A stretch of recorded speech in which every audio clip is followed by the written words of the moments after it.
Going live. In 3, 2, 1. We are, of course, live. It is Sunday. It is the Sunday service. It's not 2 o'clock, but we're never that early late thing. Don't just ignore the time. We start somewhere around 2 and we finish somewhere around 4. Isn't that the way it is? Let me know if everybody can hear me okay, that everything's alright, because I know the Formula 1 is on. Because Jeremy Clarkson has been tweeting about it. God damn it, stop tweeting at me. People are tweeting me about the Formula 1, which is okay. I'm not watching it. I don't watch really much Formula 1, if I'm honest. Is the sound alright? Is everybody okay? It all seems very quiet at the moment. It'll pick up though. It's okay. It's because the Formula 1 is on. I was reading this morning on RT that, of course, we're not going to have a lockdown that involves 3 weeks of the kids being off school. They're trying to... That's so funny how they're trying to deflect that now. It's like, we're not waiting until the midterm break before we actually get rid of all the kids out of school and close it for 3 weeks. That's just not true. But of course, we know that they're full of shit most of the time. That's fair enough. Football is on as well. I don't watch football either, thankfully, which is good for me.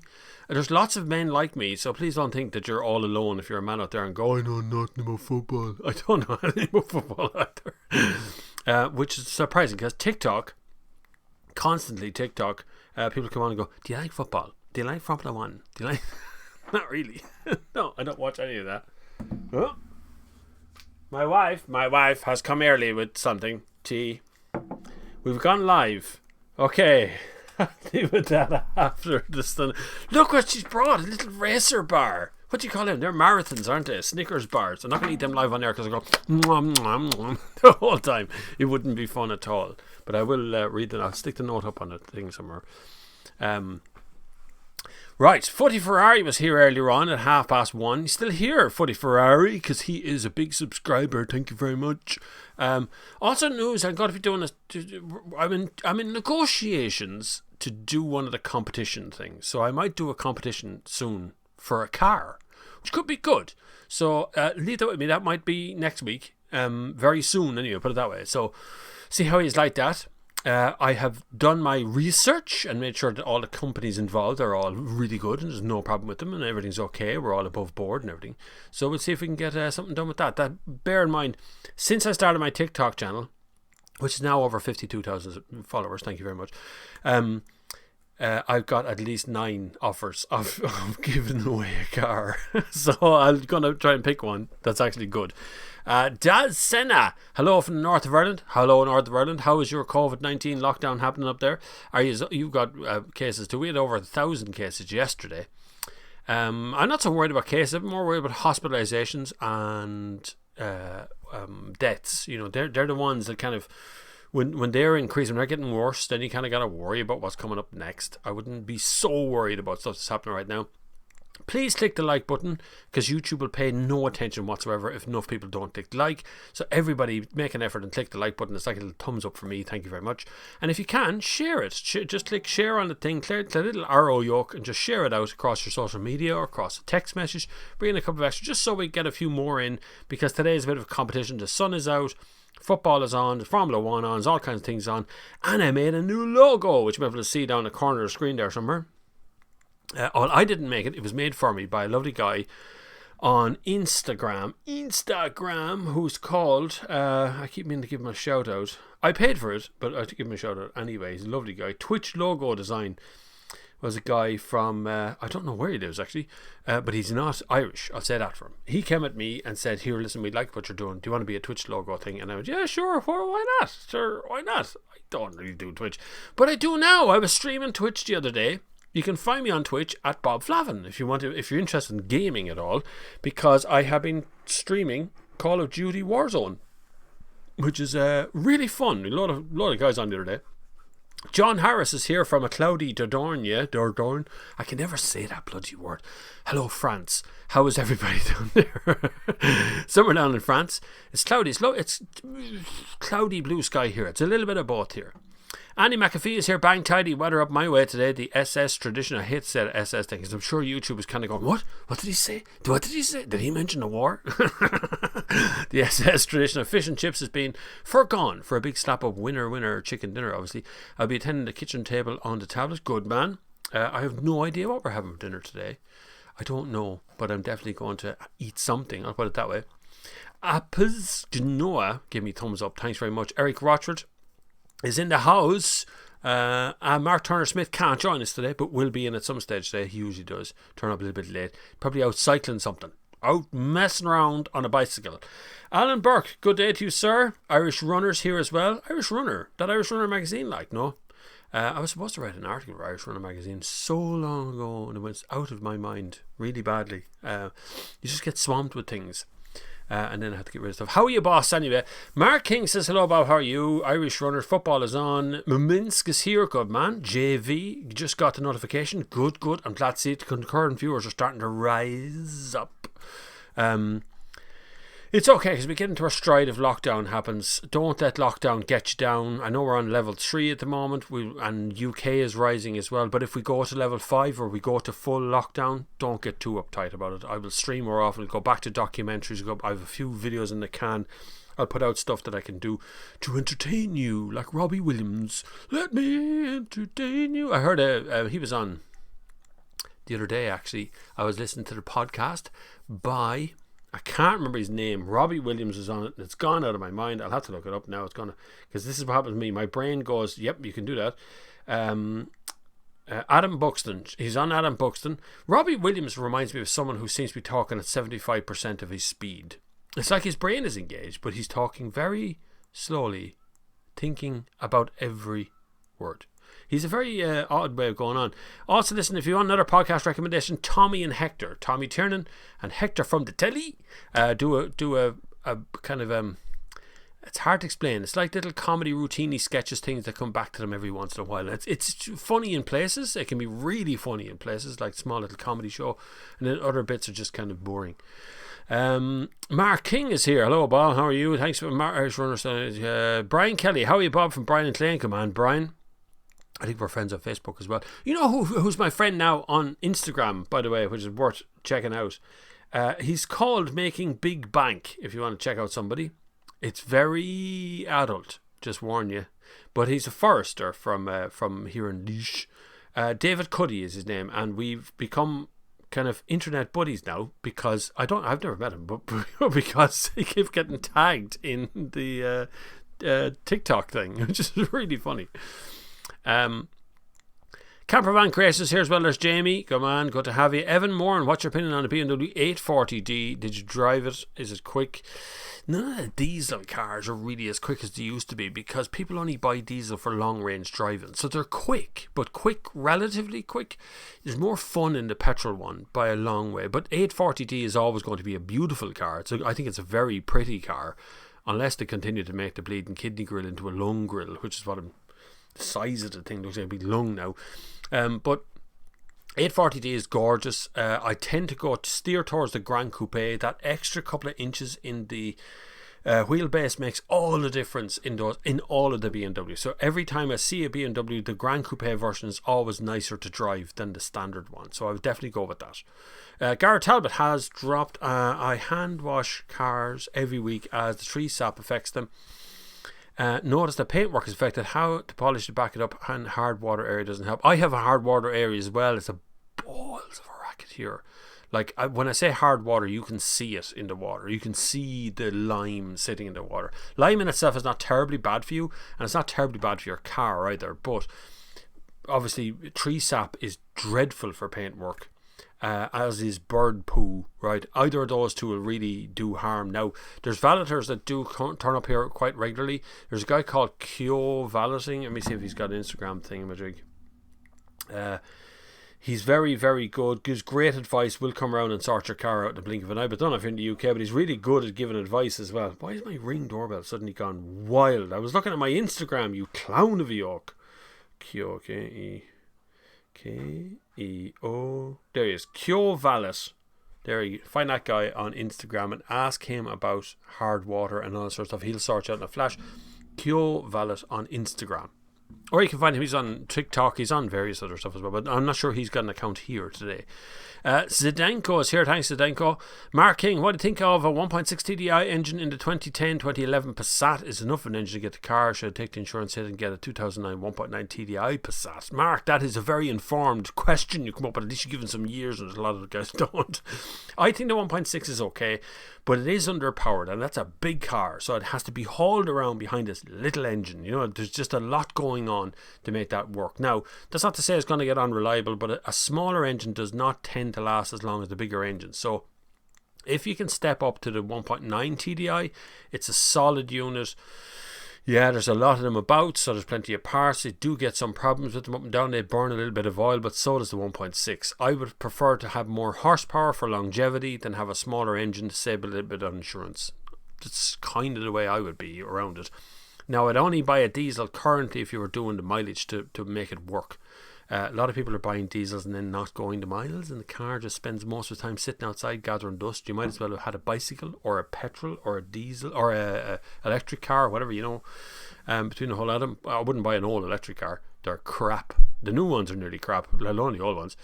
Ryan Wise, Bob, what do you think of a Suzuki Swift for first car? Are they any good? They are very good. Depends what year you're talking about. If you're talking about the brand new one, I think the fuel tank is a bit small and it's a little bit solid. Nice little car to drive. There's a older generation one which is really good, but they're very basic. So they're basic enough inside. There's not a lot going on. The interior's dark. Conservative Japanese company called Suzuki make conservative enough cars. When they make something good, they take it off the market, like the Jimny, for some reason. I just dropped back the Suzuki Vitara and I hated it. I didn't like it at all. That was a weird car, didn't make any sense, felt so old fashioned. I just go with Dacia Duster, but Suzuki Swift's on a different scale. It works much better. Gareth Lapina has put in money already, €2.29. He must put it in some other currency, I'm sure. That's why it's come up like that. Thank you very much for super chats. You can support the channel too. There's multiple ways of doing it. Loads of links down below as well, including Noah, if you want to subscribe and get some news for yourself as well. They're very like Audible or whatever. You know, you get your news read out from different sources, including the Washington Post and stuff. You can support them that way, but you can do PayPal direct to me if you want. You can go over to Patreon, and I want to give a shout out to the guys on Patreon and on channel memberships, because we're doing a car of the year this year right here on this channel. It's called a Sunday Service Car of the Year. I'm going to make a special video that announces the top 10 cars in Ireland, and from that I'm going to pick one winner of the car of the year. But there is also the Sunday Service Viewers Car of the Year, which is going to be chosen by you. You people who are here, if you're a channel member or you're on Patreon, you will be given an Excel, but not Excel spreadsheet, it's actually a Google spreadsheet, and you can go and pick whatever car you want off that list, and a runner-up car, and you email me directly, and you get to choose the Sunday Service Car of the Year. And I'm going to make up trophies and plaques and things to give to the car companies that will come from you guys. Already stacks of votes in. You should have got, if you go over to your Patreon now, or you go over to channel memberships now, you will see the post that I put up that links to where you want to go. You need permission to get in to use the spreadsheet, but other than that, it's just a spreadsheet listing of cars and vans. We're probably not going to do vans this year. I don't really drive enough vans, and we're on lockdown, so I can't go very often to get cars anymore, so I kind of have to cancel bits and pieces. But if you want to take part in that, you need to be on the channel membership, or you need to be on the Patreon thing to have a vote in that, which will give you a vote for Car of the Year, and you will be presenting, your name will be on the plaque as one of the members who chose it, if I get room to put it on the plaque. I've been looking at a few plaques around places, some really good looking modern yokes today, which is quite nice. So I'm going to do that, and that's going to happen definitely this year in the next 4 weeks. So 3 weeks from now or so, we will choose the actual video, will go live, and then the 4th week we'll try and get the awards out. So now, take part. Links down below if you want to join in for one of those things. You can do it on PayPal as well if you want to, but you need to specify in your PayPal donation that you want to join in. It's really for the guys who are submitting some money every single week. Some of the guys have been submitting money for a year now. You know, there's a lot going on. Adam McHugh, would you ever use supermarket automated car washes? Not really. See, supermarket things have truck wash in them, essentially. The shampoo is designed to do everything, taking raw gunk off your car. And the rotator thing, the big roller yokes on top, they're quite, if you feel them, actually feel them with your fingers, then when it's stopped, you shouldn't go into a car wash, obviously, but when you feel them, they are really hard. Like, it would be the equivalent of getting a kind of a sweeping brush at home and using that to clean your car with. It's essentially the same sort of plastic, so be very careful at that. I used to like doing it quite regularly. I just don't have time anymore, but I used to love on a Saturday spending the morning getting up with a hot bucket of water and washing down the whole car and then waxing the whole car and having a radio on in the background kind of buzzing away and doing between the wheels and the brake discs and shining up the tires and doing the whole thing myself. It'd take you a good 3 hours if you do it properly. So I used to love doing that. I should do that again. It's very relaxing. It's a real zone you get into. Anyway, Christopher McConnon. Hi Bob. You worried me when I saw the heading. Oh my god. I bought a bi-turbo Tiguan up to our good car. Really good car. Bi-turbo engine is brilliant. The other day. Dealer told me the CO2 was 125, but it's 167, which is €570 tax. Is the tax going up in the next budget?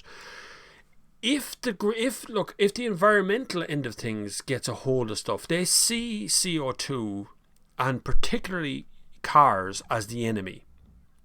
But they fail to provide an alternative to any of the cars is the biggest problem we have right now, right? So they just go after the idea of CO2 when it's been proven time and again it's not just CO2 from cars that's causing a problem. There's all kinds of other CO2s that we have an issue with. It's not even just CO2. There's loads of other gases and greenhouse gases we're emitting all over the place. There's nothing at all to do with cars. But the easy way to do it is to generate revenue. And you generate revenue by taxing poor people. Right, essentially. So they bring in the NCT. Now it's a tax on your car, essentially. There's also motor tax, which is not called road tax anymore because it's not actually used to support the roads whatsoever. There's VAT, there's NOx tax, there's tax after tax, which is enough to make me want to puke sometimes because we're taxed out of cars every time. And through TikTok, I've realised there's a pile of young people trying to get driving who are just finding it far too expensive to go any further with it. So they just give up before they ever get there.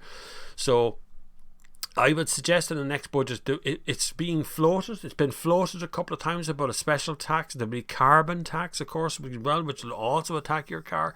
And if you're sitting there with an electric car and you're thinking, I'm all sorted. Do you know what? The more electric cars on the road, the more revenue drops for the tax take. So eventually they'll start looking down your direction and go, well, there's enough people in electric cars now to raise up some sort of a tax on that as well.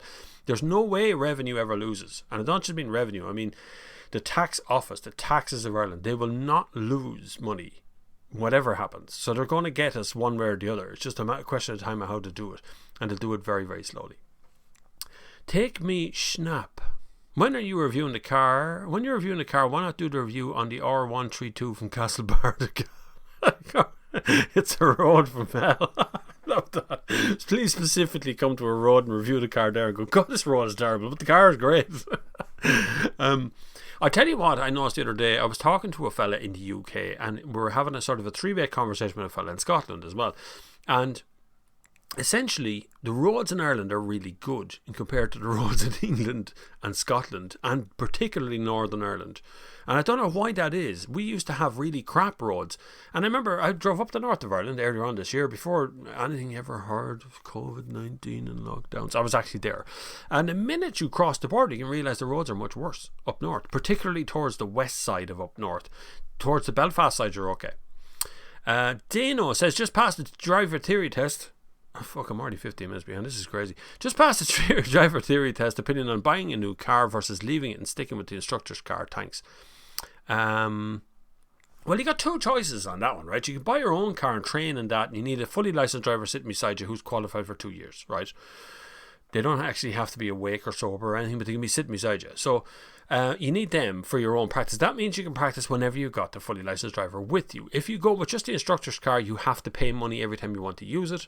But you can become familiar with a very new car and you might be able to take your test in it, and then you're very familiar with that car. So it's entirely up to you whether you want to do that or not. I would be inclined to make sure you get enough instruction that you're very confident in the car, and then you can take the test on the day with the instructor's car. But, you know, if you want to get on the road quick, then off you go. Get into a car and start practicing, man. With your learner plates, obviously. Kwan Burke says, hi Bob, what do you think of Volkswagen's Golf GTD? GTDs are good, yeah, they're very good. Getting a little bit rare to find a good one these days. There was a lot of them sold at the time, but everybody kind of snapped them up. GTD and GTE are very highly sought after, so just remember that one. They're needed and wanted, but there's absolutely nothing wrong with them. They're good. They're not a GTI. Get that out of your mind. They don't handle like a GTI. They're not the same chassis or anything like that. But well, they are, but they're not tuned the same. So it's a diesel. It's not a diesel GTI. Put it that way. Just called GTD. Mulvey, Bob? How's things? I'm okay. And a high 10, I think that is. I'm not down with the cool kids. Alex Theodore, fill up the cars, lads, before the fuel price go up on Tuesday. Yeah, that's another. Everything's going up, and of course you have everyone on the TV going, well, yes, the cost internationally has gone up of petrol and diesel, so it has to go up here as well. Watch electric prices go up along with it. Electricity's already gone up, I think, twice this year, quietly. There's a lot happening behind COVID-19, so behind the headlines that are constantly hammering us in the face for what's going on, behind those headlines there's actually a lot of little things that have happened along the way that are hurting everybody. Guav Nunny, hi Bo. Hope all you're good. Okay, what's your opinion on a 17 plate Audi A7 black edition bi-turbo? Bi-turbo is a gorgeous thing. Sounds like a V8. It's kind of tuned through the speakers, but it's not actually the speakers that are doing, it's actually the noise of the engine, but they've just kind of tuned it to make it sound really cool. Gorgeous thing. Audi A7 is lovely. The only thing that really happens or goes wrong on an Audi A7 is the little lift up spoiler on the back. It comes up at about 70 miles an hour, I think, or 65 or something like that. But sometimes it gets stuck up. If you're testing the car and you park and that thing stays up after any length of time and doesn't go back down or doesn't go down on command, or when you press the button doesn't go up or down, run, because it's about $4,000 to fix that spoiler on the back. Don't buy it if it's not working. But other than that, there's a lovely car, gorgeous looking thing. Jim Shed, hi everyone and happy Sunday service from the YouTube channel Jim Shed. I've heard that Nissan has joined Toyota in not producing diesels for 2021. Cash guy will only be available 1.3 petrol. Yeah, you see, look what's happening, lads. There's a targeting going on of diesel engine cars because somehow we see diesel as being really bad. Petrol is higher CO2 than diesel. Why are we pushing people into petrol cars? I really don't understand that. I don't get it. It's the other way around. We need to go. We actually need to push more people into PHEVs or part-time diesels or just really clean EU6, EU7 diesels rather than pushing people towards petrols, because petrols are much higher CO2. Even just a standard 1 litre petrol puts out far more CO2 than any diesel that we have out there right now. But of course people only remember Volkswagen, don't they? Anyway, Keegan, 001 Keegan, you're going strong. Well done. Thanks. I like it. Can't pronounce Dino. Hi Bob, how are you? I'm okay, Dino, thank you very much. Mick Daly's here as well. Shane Riley, 10 VW. Oh my god, we just hop forward like a lunatic there. We'll come back. Hold on, we'll just scroll back up. YouTube never fixed that, and everyone knows it comes. Even I know it's come, but as soon as I touch the scroll wheel, I thought goes to the bottom. Talking much yourselves back in a second. Here we are. Right, Shane Riley, 10 VW 1.6 Golf worth the price. What's the price? I don't know what the price is. 1.6 Golf is actually a pretty good car. It's nice. It's a nice car to drive around. It's a TDI. It's fine, but it's a 10. So you're talking about a 10-year-old car, which is very shortly to be an 11-year-old car. So it shouldn't be too crazy on you, know. Am I supposed to read that out, Gareth? Gareth sent some money by PayPal and put a question with it, but it doesn't look like a question I'm supposed to read out, is it? No. Okay, well, no, we're alright. I can read it out. Rumour has the supermarket shop unions will soon put staff out on strike as customers were still not wearing masks as government too slow to act. Can't see my dad in home now for 3 weeks. COVID in home. Please wear a mask. Wearing a mask is not really much to ask, and the people I do see when I'm out, you know, when you're in an Aldi or a Lidl or something, or Dunn's or Tesco, and you see a family walk into the door and the woman is wearing a mask and the man hasn't bothered, and you just stand there going, could you not just put it on? And I confronted a man recently about not wearing a mask. Literally, he was standing in a shop and he sneezed and he coughed. He had no mask on him. Small shop. When I said to him, why don't you just go outside and cough or sneeze or whatever, he goes, I don't have to wear a mask, I have asthma. That man no more had asthma than I had. I know it. I know it by him. I know people with asthma. I know what they're like. I know what it looks like. This guy hadn't got asthma. And even if he did, wearing a mask is such a small thing to do when you walk in our shop. Seriously, like. But anyway, yes, wear a mask for God's sake. Just wear it in the shop. So outside, I don't care what you do. In the UV light, I don't mind what happens out there. But wear a mask inside. McCarthy says, good to hear if true, the Irish have an unexplainable fetish for diesels and manuals. Yeah, I know. Well, no, the auto thing is starting to fall away. And actually, petrol now is more like 40% or more of the market now at the moment. Petrol-powered cars and PHEVs are mixed among those as well. Electric still hovering in around that sort of 3 to 5%. And I don't foresee that changing too much. And seriously, wait a while. If you're going to buy an electric car, just hang on. I'm telling you, what's going to happen is next year there's going to be a ton more electric cars in the market. There's so many manufacturers going to come into the market that they're going to devalue the second-hand cars that are out there. The quality here is so much better than TikTok. That's the way it is, Mulvey. I'm afraid I have a big mic and a camera and lights and things in here as well. So TikTok is just done on the phone. Although I do put headphones in sometimes to make the audio a little bit better. TikTok is huge, lads. Honest to God, if you're not on TikTok, it's a very positive space, very nice space. There's so much going on there. It's a beautiful way to waste a bit of time as well. You know, if you're really bored out of your mind, it's a lovely place to go. And you only really see what you like. So I'm swamped in cars, and very Irish content. There's tons of Irish people there doing stuff that's really, really cool. You know, just good creators. Very positive space, I find it anyway. Much more than Facebook or particularly Twitter, which is now just a news feed that feeds the government rhetoric and all the stuff and all the conspiracy theories that could be out there. Dominic Alvin, Bob, what sort of tax rises can we expect in new diesel cars from the shambles of a government on Tuesday? I don't know. Is that the scary bit is they float stuff out there and then they don't, then they lose their nerve at the last minute. And this budget is an oddball one. They are going to have to get this absolutely nailed, or there's going to be riots in the street. And I really do feel it. You can feel it already. You can feel the protests. And I know they say they're anti-mask and rows, but actually, that's a sentiment. That's a kickback against having these three parties all working together, and we you know, this perceived voted for change and all this, and there's no change. We still have the same people in charge as always. So, and the current Taoiseach has lost a lot of confidence. The people out there are not confident in him or the party or anything about it. So they have to get this budget absolutely spot on.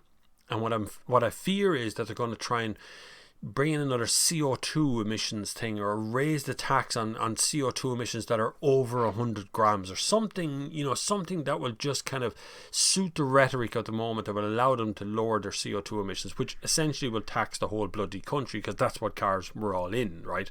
The vast majority of people drive a diesel or a petrol engine car. Everybody else is wealthy and can drive electric cars or able to get finance up to wazoo. Most other people can't do that because there's just no money around, and a lot of people's jobs are on the line as well. Like the Gardaí out in the N7 the other day and up the M50 stopping traffic, that was very selfish, I thought.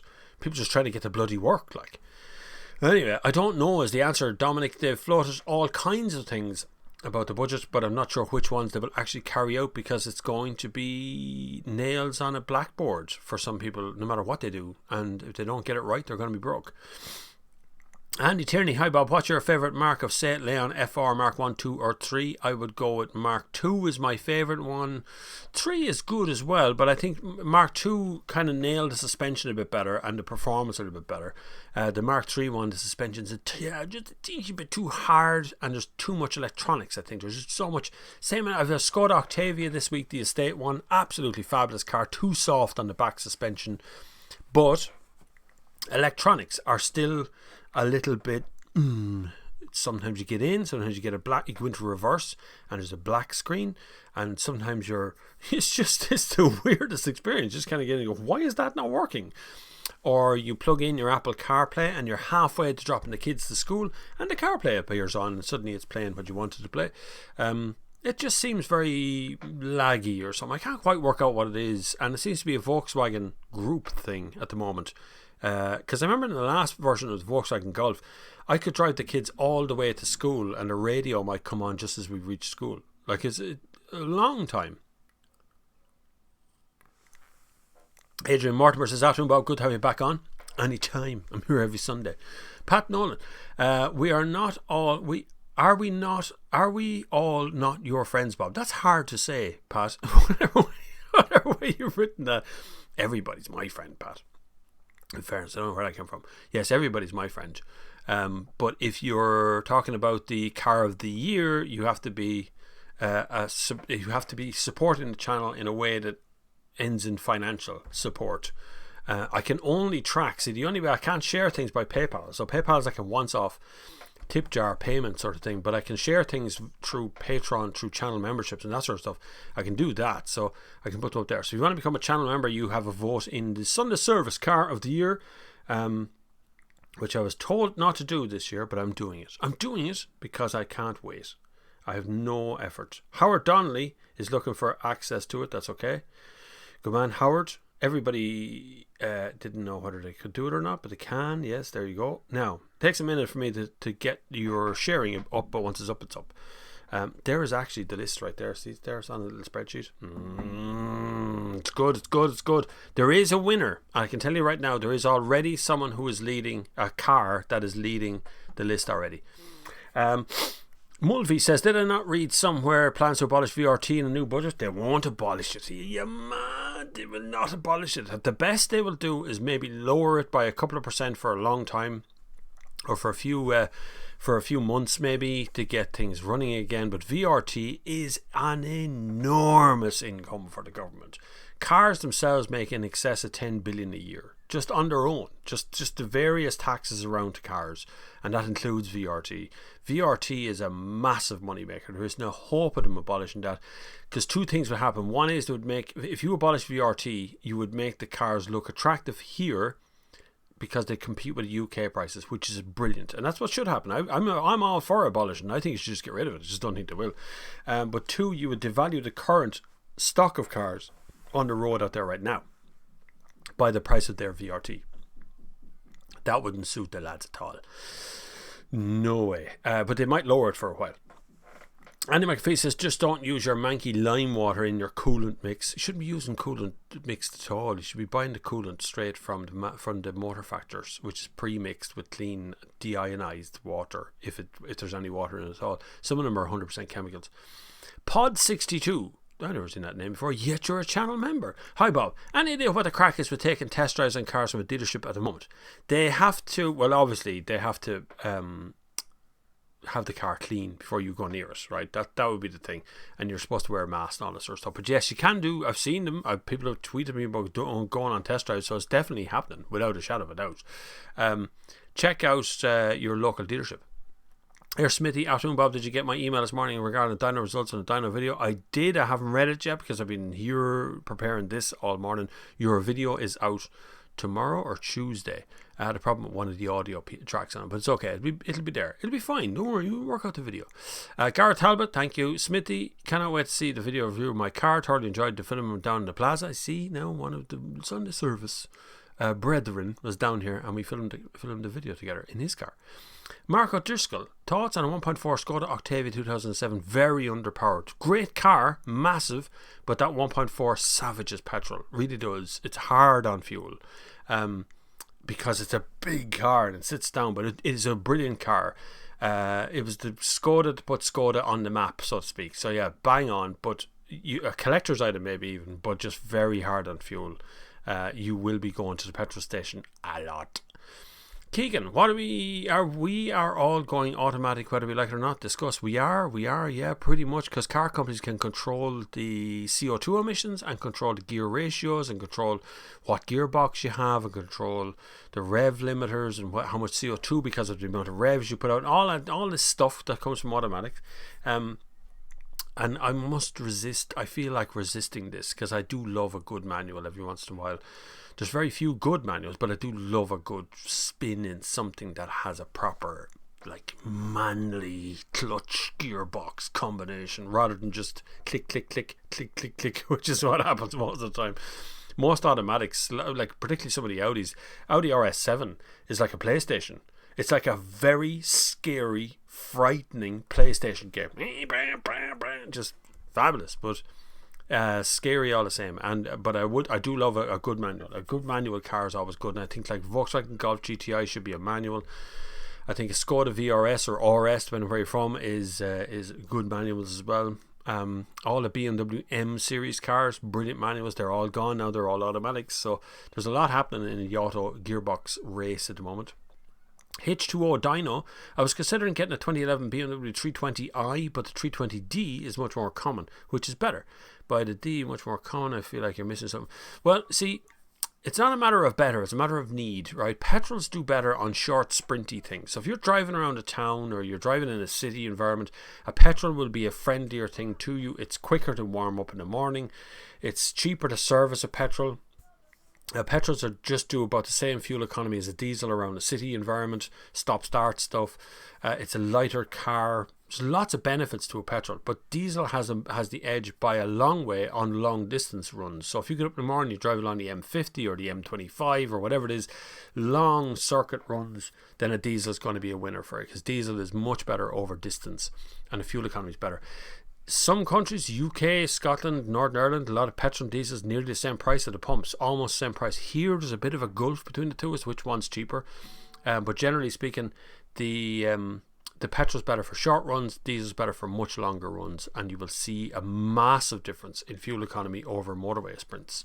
So out of two, I'd sooner have a petrol car, because we do such short driving around here, but if I was commuting up to Dublin every day, I'd want a diesel.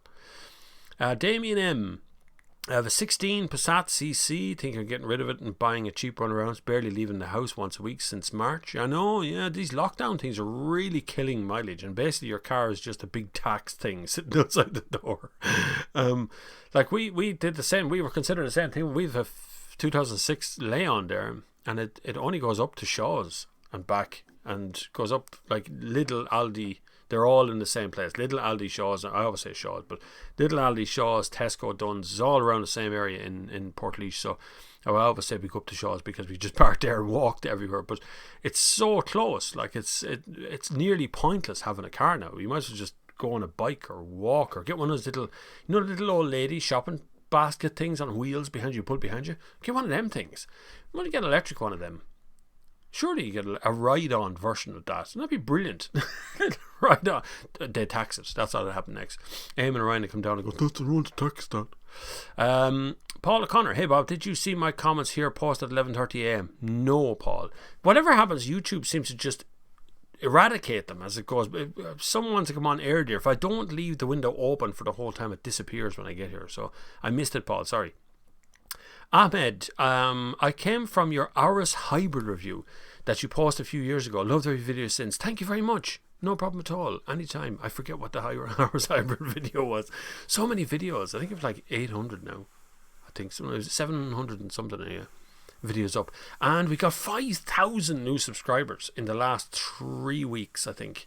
So we're now cruising up towards the 60,000 mark, and that's pretty good. That's a lot. That's a lot now. That's a big channel. That's no messing anymore. So between that and 55 or whatever thousand it is on TikTok, and then Instagram has gone up as well, which is really cool. It's not me, that's us.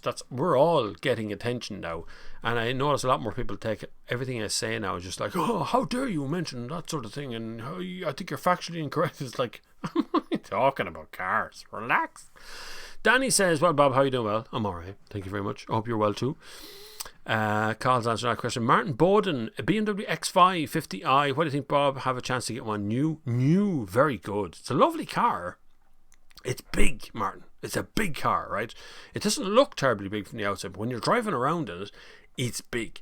Plus, tires are really expensive on them. Really, service costs are quite high on BMWs. They tend to be a little bit more expensive to service than nearly every other brand for some reason. And if something goes wrong in them, they're very expensive. But if you're buying it new, maybe you're not so worried about that because you're getting a warranty. You're coming to first owner on it. Gorgeous car to drive around, really is. Just there's no downside to an X5 other than the size of the thing. Just parking it on a street is an adventure in itself, but it's a good car. Gamecast Cubed, the new NOx tax is the worst. 05 Vitara over $3,000 VRT estimate, and it's 680 for CO2. not break your whole now, lads. I mean, that just knocks tax. Like, if they don't understand that the Irish government taxes, that's essentially what it means. And if they think they can get some revenue and do it quietly and go, well, it's for the betterment of the environment, so we're going to tax it, instead of competing with the UK.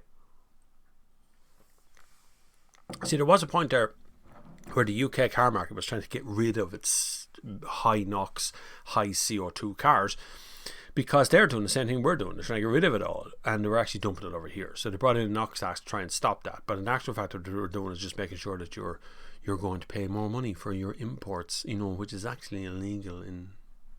Wonder what would happen. I wonder if a car company said in Germany, you know what, if you come over to Germany, we'll build you a right-hand drive directly from here. How does that work then? What's it with the VRT then? Because you're buying it in the EU.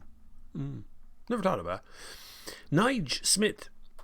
Hi Bob, you're reviewing the updated Seat Ateca. Just bought one, a 1.5 TSI DST. What do you think? Give it good work? I will when it comes out. Not here yet. COVID has absolutely messed up the press rotations of things and whether things are coming or not coming. So I'm probably booked into it, but I don't know yet. But I'm booked out now till I'm into January for bookings for cars. And COVID has knocked some of the stuff on again, so I don't know what the hell I'm going to do now. I think I'll just stop reviewing cars and make documentaries instead. Everybody still talks about the documentaries they made during lockdown.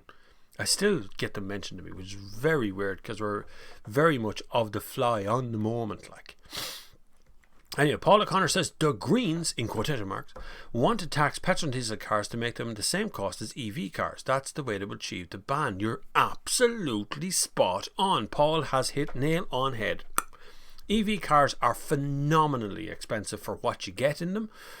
You can save the environment all you want. I promise you, EV cars are not going to save the environment any more than the cars we've already got now. They will lower the local CO2 emissions, the local NOx, the local air quality will rise. But as for saving the world, nope. 2.5 million cars in Ireland is not going to save the rainforest out in Brazil, even by a long shot. So what's after happening is EVs now look drastically more expensive than petrol and diesel cars. Petrol and diesel cars have gone up in price over the last 3 years. They've risen every single year, year on year. They go up a little bit. They say WLTP caused that rise, but in actual fact what they're trying to do is they're bringing up the price of a diesel car to the price of an electric car, so you stop thinking about it, you pay more for the car. Honestly, people are just asleep because the vast majority of people who buy a new car buy it through PCP or buy it for $299 a month. That's how they buy it. They don't think about the actual price of the car and the actual cost of the environment of making a new car. Doesn't matter what the car is. I'm not taking a side of electric cars or otherwise. The making of a brand new car is very environmentally unfriendly. But you're right, Paul.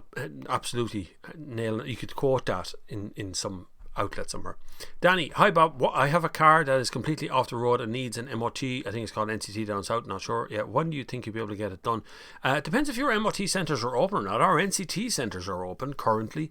If we move to stage 4 or 5, they close again as far as I'm aware, but stage 3 they are open, and so we don't know is the answer. If yours are closed, whenever they feel like opening, whenever they feel that it's safe to open again, they'll start doing it. My God, there was a lot of you here today. This is scary. We started off with so few and now we're like anyway, that's okay. Oh, big audiences are good. But Danny, I don't know when they're going to open again up in MOT. Maybe Andy McAfee might be able to shed light on that one. He will do some searches up in your neck of the woods. But down south, NCT is open and running at the moment. But if we move, and I see on Twitter this morning, Minister of Health coming out going, oh no, we're going to stay at level 3, level 2. It's scary how thick some of these people are, politicians. But yeah, Mulvey. Question, Bob. Could you please explain the NOx levy when buying from the UK, buying a 2016 Audi A7, and read somewhere that since the engine is Euro 6, the levy won't be too high? Yes, it is. It's a NOx tax. So basically, you bring the car in, you pay the VRT. You can calculate the VRT on the revenue website. There is a VRT calculator.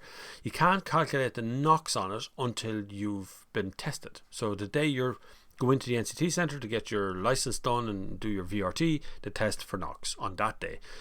So just make sure that the NOx is done. Now, clever dealers in the UK and Northern Ireland have understood how this works and are giving you and telling you what it's going to be before it even begins. I got an email from a dealer up north the other day that I can't mention, who said to me that they would not only, if you wanted to go up there on the train, not now, obviously we're in level 3, but if you wanted to go up there on the train, they'd meet you at the station, bring you out, they would explain all of the VRT and NOx taxes to you and have the whole lot built into the price of the car. Now, it's not gas. You see, people just adapt and overcome. That's what happens. So it's Northern Ireland is trying to compete with Southern Ireland for customers, and Southern Ireland doesn't seem to want to compete with Northern Ireland for customers. So it's a bit weird like that, isn't it? We just keep throwing up barriers to try and stop going over the border to buy the cars instead of actually trying to compete with them. Paul O'Connor continues with putting up taxes during COVID. Only put up prices for everyone, but I bet they will do it in a budget. I'll just get a bike. I have a good bike downstairs, but I just get an electric bike. I really will. I'll just start reviewing bicycles. That'll probably be the best thing to do. Although you can't get any. My local bike shop lads up there say to me that there's an incredible shortage of bicycles because during lockdown everybody bought a bike because they wanted to get healthy. I went running. That's what I did. My bike stayed firmly in the garage. Although I have a BMW outfit that lovely people at BMW I bought off them to be part of a race, but they had to put it off for next year, so I'm going to do that. It's a 100 kilometre race, I think, or 120 kilometre race, something. Rally, whatever you call it. What's a bike rally called? And we're going to try and, if everything settles down, we're going to try and have an organised meet-up before Christmas. But that's if COVID restrictions drop to the point we can have a lot of people there. That'll be the thing. If not, it'll have to be next year or virtual or something. Let's do it that way. Do it over Zoom. We'll do it over Zoom. Game Cast Cube says Mulchi NOx levy destroys buying older cars in the UK. It does, yeah, because of the NOx on it. Mick Mulcahy's here. Come on, Mick. Brian O'Donnell. Hi Bob. High hopes. Hi ho, I'm off to work to go. Brian O'Donnell says Sunday service gang, hope all is well, safe and well. We are so far. Honest Truth says hi Bob. Neil from New York in England. York, lovely York. I was in York a couple times. Hope you're well. After a diesel medium to large SUV, I've got 11k, so I was thinking about BMW X3, Audi Q5 or Santa Fe Freelander. Stay away from the Freelander. Santa Fe be a good buy and will be in your budget. You get a fairly good spec of a Santa Fe for that money. X3, you're going to be in the lower spec of them, and they eat front tyres. And Audi Q5 is my second one, and that Audi Q5 is a lovely car. Just a very nice executive car. You got a good bit of badge brand stuff going on there as well, so that's a good one. That or the Santa Fe I would definitely go for. You can have a look at some of the Sportages. That's the alternative to the Santa Fe, which will give you the same sort of principle. We might get a little bit less money as well, so save your money. I would go one of those two for sure. Flavinite Disciple is here. Good man, good, or woman, you could be either. I don't know, I've never checked. Stephen Nolan, hi YouTube people. Hi Stephen. P. O'Donnell, changed job, have a 2016 Duster, good car that, 1.5 DCI, has 40,000 miles on it, changing jobs now would need to do 800 kilometres a week. Bloody hell, does Duster have a guts for that type of money? It does. It's not the most aerodynamic shape. My fear is your 800 kilometres is going to be up and down motorways, which when people extend their range tends to end up being on motorways. And because of the shape of the Duster, you actually kind of get an aerodynamic penalty. Like I would usually recommend a saloon or an estate or a hatchback or something to change over to, because they're more aerodynamic on motorways, so you get better fuel economy on at that speed. Duster would be more of a sort of zooming about to town or short sprint run cars, because you never really go beyond 100 kilometers an hour in them. But when you're sitting at 120, cruise control on, woo, it's a big square thing. It doesn't do well on fuel economy. So that'd be the only downside. It'll do the mileage, you just get a bit of a penalty. That 1.5 DCI was probably the best, most fuel efficient engine. Renault, Nissan, Dacia, all them companies used it in all their cars. Very fuel efficient car. Scott Seeger, can my wife get some professional instruction to build up her confidence as she hasn't drove for some time? Unsure if she can because she isn't a learner driver. You can. They're not going to turn you away, I promise you. Go back to a good driving instructor. Look for recommendations. Driving instructors will they're driving instructors. There's also advanced driving instructors out there who, for a fully licensed driver who want to go a bit further. Some of them will take on people who are nervous. That's what an advanced driving instructor usually does, is nervous people, not like J-turns and things. That's a different kind of advanced driving instructor, but you can certainly get them. My friend Tony Toner, who was taken ill recently, is an advanced driving instructor, but he's not on the cards at the moment and won't be for another little while, but there is plenty of them out there. I'll tell you what would be a good thing as well, if take her along to a track and just Do something that isn't just driving on a road and traffic, because tracks are so safe. You can kind of enjoy yourself just pootling around a track. There's very little chance of anything going wrong. And in the extreme situations, you can have a bit of fun as well. So that's a very cheap day out. Couple of £100 to have a day out at a track. Sift. I don't understand why people don't wear a mask. Ever hear of staying below radar? It's good for you, wearing a mask. People don't pay any attention to you. I find when I wear a mask and a hat, absolutely nobody says anything to me, which is wonderful. But yes, wearing a mask is no big effort, lads. It really isn't. If you want to go out and have a fight with people, you can not wear a mask. If you think the anti-masking thing is a good idea, look, how does nurses and doctors spend 8 to 10 hours every single day wearing masks? I was just in the dentist the other day getting my teeth done again. But I was sitting at the dentist and looking at the dentist, and I couldn't actually make out the shape of the woman under all the masks.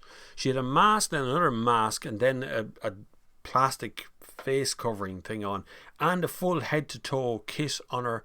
All I could see was her eyes. That's it. She's tiny, standing up. She's very small, but that's the only shape. She had brown eyes and she's small. And that's it. That's all I can tell. If these people can wear masks for 8 to 10 hours a day, taking them off just to have their lunch, we can wear them for 20 minutes inside a bloody shop. Like, it's not much of an effort to go to help the whole country out. It protects you from other people and protects other people from you. That's all. So now, Annie McPhee says, wear a mask on public transport if you have it and see the bus coming and it's not stopped, and open the door and then you unpack your bag to find it, remove it once you think the driver can't see. We can. Lads, drivers have to wear masks as well. Everybody has to go to work. People just want to work and do their thing and get on with their jobs. They have to do it. They don't want COVID-19 from being on a bus. So just wear a mask.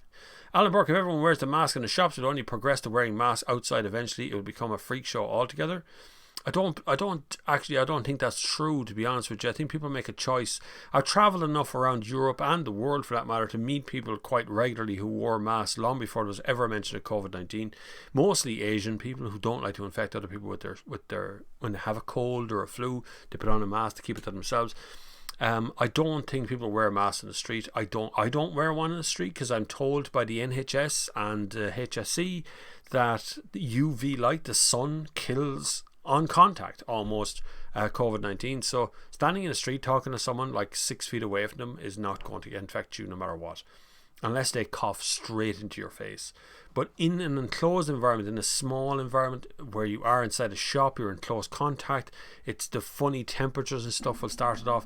I would say just wear a mask. It really isn't that much of an effort.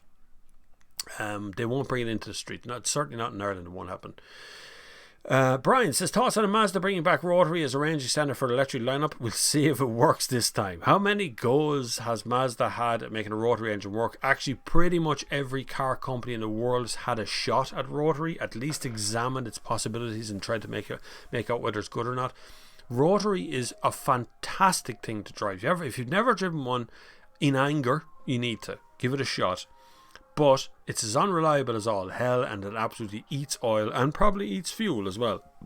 Like, I know people who are dedicated rotary drivers and will tell you how much petrol they put into those cars and then how much oil they put into those cars. Why is there a ice cream truck? Do you know it's October? Like, loot.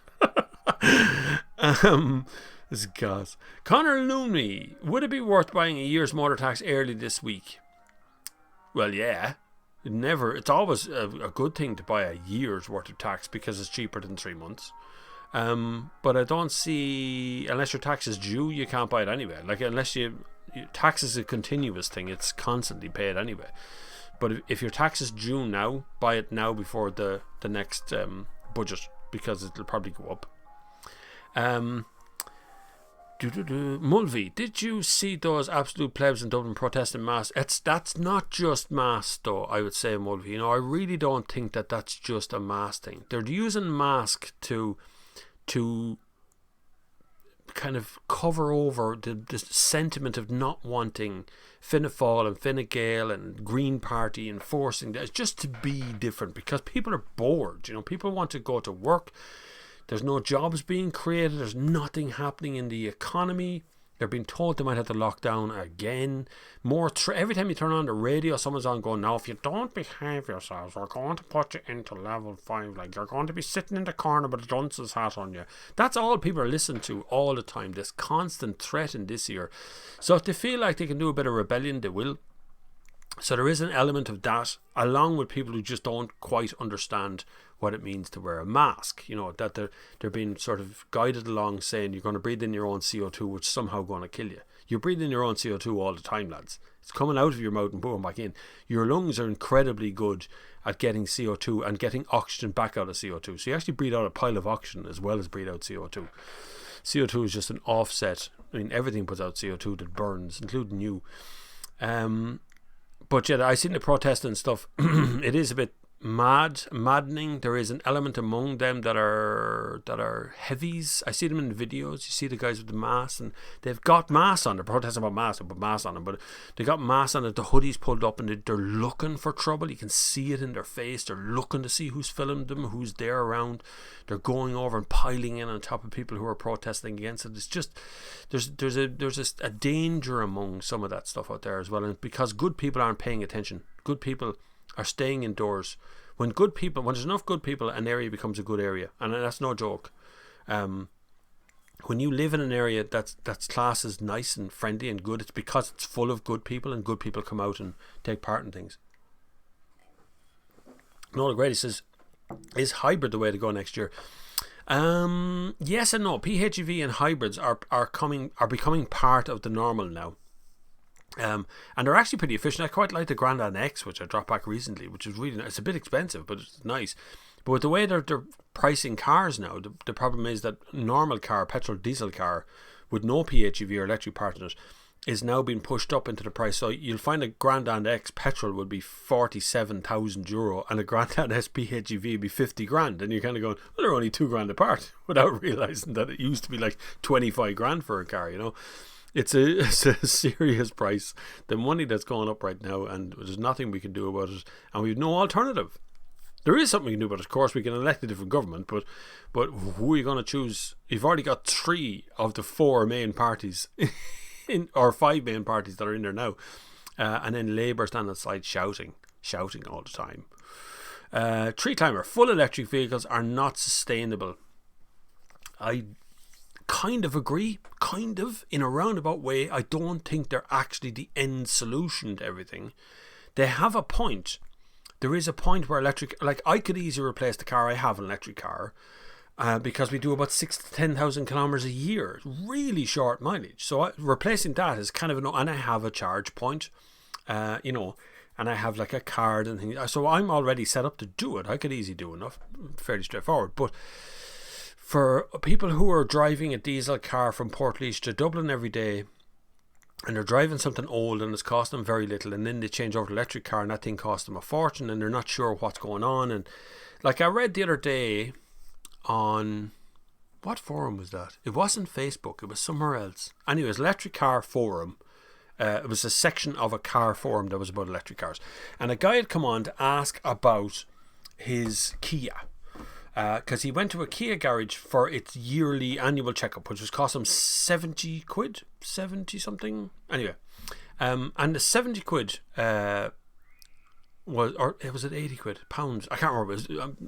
I'm going to cut a long story short. Anyway, he needed to get he'd done 47,000 kilometers, and he needed to get the fluid changed, the coolant fluid around the batteries changed, and it was €50 per litre and needed 15 litres. So like €700, and he'd never heard of this, and I'd never heard of that either. This is the first time I'd come across it. So I've found, like, when you start adding in all the little bits and pieces that dealers are trying to do to claw back some money out of the cheap services an electric car gets, I think we're kind of going to go into a weird territory here where dealerships will tell you need something on an electric car when you actually don't. I don't know whether that's true or not, but that's what he was talking about, was on the thing. But Tree Climber, for sustainable, they are sustainable in the long term, but we don't know. We can predict it to some degree, but we don't know where that's going to be in in 10 years, when 50 to 60% of the market is now driving electric, everyone's driving electric, how sustainable it is at that point to continue replenishing the market to be just fully electric and not have internal combustion at all. I don't know. That's a difficult one. Internal combustion is about 100 years old. 1900 something is where it all started. 1907 or ish was where internal combustion started as a fuel source. We're just changing fuels. We're just changing it. Maybe hydrogen, maybe another fuel source will come in, maybe hydrogen, maybe something else. A breakthrough will happen and we'll end up with another fuel source other than just pure electric. But right now, pure electric is okay. Kieran Connors, what's your daily driver? Whatever's on the press fleet, Kieran, pretty much. Whatever the car companies have on is what I drive. But my own car is a Seat Leon from 2006. That's what my wife drives. I can't remember the last time I drove that car. It actually needs a service and everything. I Kill Gaz. Hi Bob. What car gave you the most trouble yet you loved it? Loved the content you got. My interest back in cars. My friends were surprised by what I knew when I started talking about cars. See? Get all sorts of stuff. My first car was a Datsun Nissan Cherry, and I loved it until it was crashed into by a milk float. And I know that sounds crazy, milk floats go so slow, but it was actually a Toyota Hiace carrying milk on the back of it, so it wasn't a slow. It wasn't a little Father Ted one, you know, the one he moves out of the box. It wasn't that. This thing was moving at 50 mile an hour, and I was parked on a T-junction, a crossroads, waiting to turn right, and this milk float came from behind and hit me. He was looking into a housing estate that way, and he just rear-ended my yoke right into the middle of my car, and there was a massive bang, and then everything was white. The road was white, the car was white. It was actually a yellow car, but the car was white, the streets were white, there was people, kids running across the road to steal the milk out of the back of the car. It was absolutely pandemonium. But my car was like a little bit of an accordion. But at the time, I had no choice but to drive it on. And from that moment onwards, that car started to have problems. It just continued and got worse. It just got worse. Until it just became this problem car. But I loved it. It was my first car. It was horrible that it was crashed into. And my first crash was me being rear-ended by a bleeding milk float. Like, what a situation to be in. But it was fun at the time. Is there still time for some questions, or am I too late? No, you're not too late. No, God, ask questions away there. No bother by. Keep on going. I'll get to every question, I promise. You need to only ask them once. I will answer every question, so I stick around until all the questions are answered. But you will be, right now I'm answering questions from about 10-15 minutes ago or so. So you're all right. TikTok represents, says Daddy Ding Doug. Come on. Good to have you. Everybody's here, and I can't answer all the questions on TikTok. It's not possible to answer everybody's questions. No joke, over 2,000 questions a day coming on TikTok. I do answer about 200, I think, or so, 100 to 200 questions a day. Some of them are repetitive, so I don't answer the same question a whole heap of times. Bob, I noticed in the TikTok you said that exhaust mods were not suitable for NCT, but you could use them daily, something along the lines, is there legally modified cars that would fail the NCT? So if you modify your exhaust, you're modifying the noise of the car rather than other stuff, but there is a certain amount of CO2 that's caught by the exhaust system going out as well. So if you modify the exhaust and you go over the volume level, they won't even test it. If they can hear it coming up the road, it's like, all that stuff, that doesn't tend to bode very well in NCT. And the guards don't like that noise either. But for most modifications to exhaust, it should be fine to pass NCT. When it's not dragging on the ground, it's not illegal. It's not like get stuff in the motor factors. If you drill holes in exhaust or you drill holes in back boxes, no, you're going to fail before you can get near the place. But it is part of your CO2 emissions. So if you're borderline CO2 passing and you change the exhaust, you might push yourself over. So it is part of that system. Senna, hi, getting used to a good Lexus CT. Oh my God, you're doing what? CT200H? Oh lads, should I tell him or should you tell him? don't buy a CT200H. They're a terrible car. They're shit, is the answer to that question. It's the worst Lexus I've ever driven, probably the worst Lexus I've ever, probably will drive ever again. They're terrible. The reason why is they were designed for city environments. They were designed to be on the electric section all the time. And what happens is in this country, because we have the M50, we have the N7, we have lots of motorway action, and even if you live in a city like Dublin, you will end up on an M50 at some point. That means that the engine cuts in, just stays on all the time. So you end up with this the whole time, and you're not doing anything for your CO2, really. 2017, 28, buy any other Lexus and they're fine. The Lexus CT200H is just so small and weird shaped and strange. I just tend to stay away from it, but I don't like them. So that's the other part of that. So I'm completely biased towards that car. It's one of my hated cars. And yet I love all the other Lexus. They make such great cars. Just that one seems weird for me. Amen Hatafi. Okay. I can't pronounce your name. Diesel engines were always known for their efficiency. They are the petrol engines, and their technologies nowadays able to compete with diesel in terms of efficiency, or diesel still lead the department? Diesel still does very well on long range, high speed driving. So if you're in Europe, or you're even in England, and you want to drive from London to Glasgow, right? You only need to put in one tank of fuel, you'll drive there and you drive back, and that's the efficient part, right? So it's no thinking driving. You can do the same in electric cars, for sure, but only certain models will get that range that's anyway efficient. And if you don't like stopping at petrol stations for 3/4 of an hour or whatever it is to fill it up again, then electric cars won't suit you. If that's not your thing, if you don't like pulling over and having a bun or a cup of coffee or just reading a book or something for 40 minutes, then electric cars will be a drag if you want to go long range. Short range, different story entirely. If you're living in a town or a city and your commute's relatively short, definitely electric cars are the way to go for efficiency. They're much more efficient at range because you charge at home. You might only charge maybe 3 times a week or twice a week even. So electric cars are going to nail that short range or that kind of burst driving that 99% of people do. In fairness, that's usually what it is. Petrol engines are very efficient for the same reasons, but not over long high speed driving. Petrol engines still can't cope with that.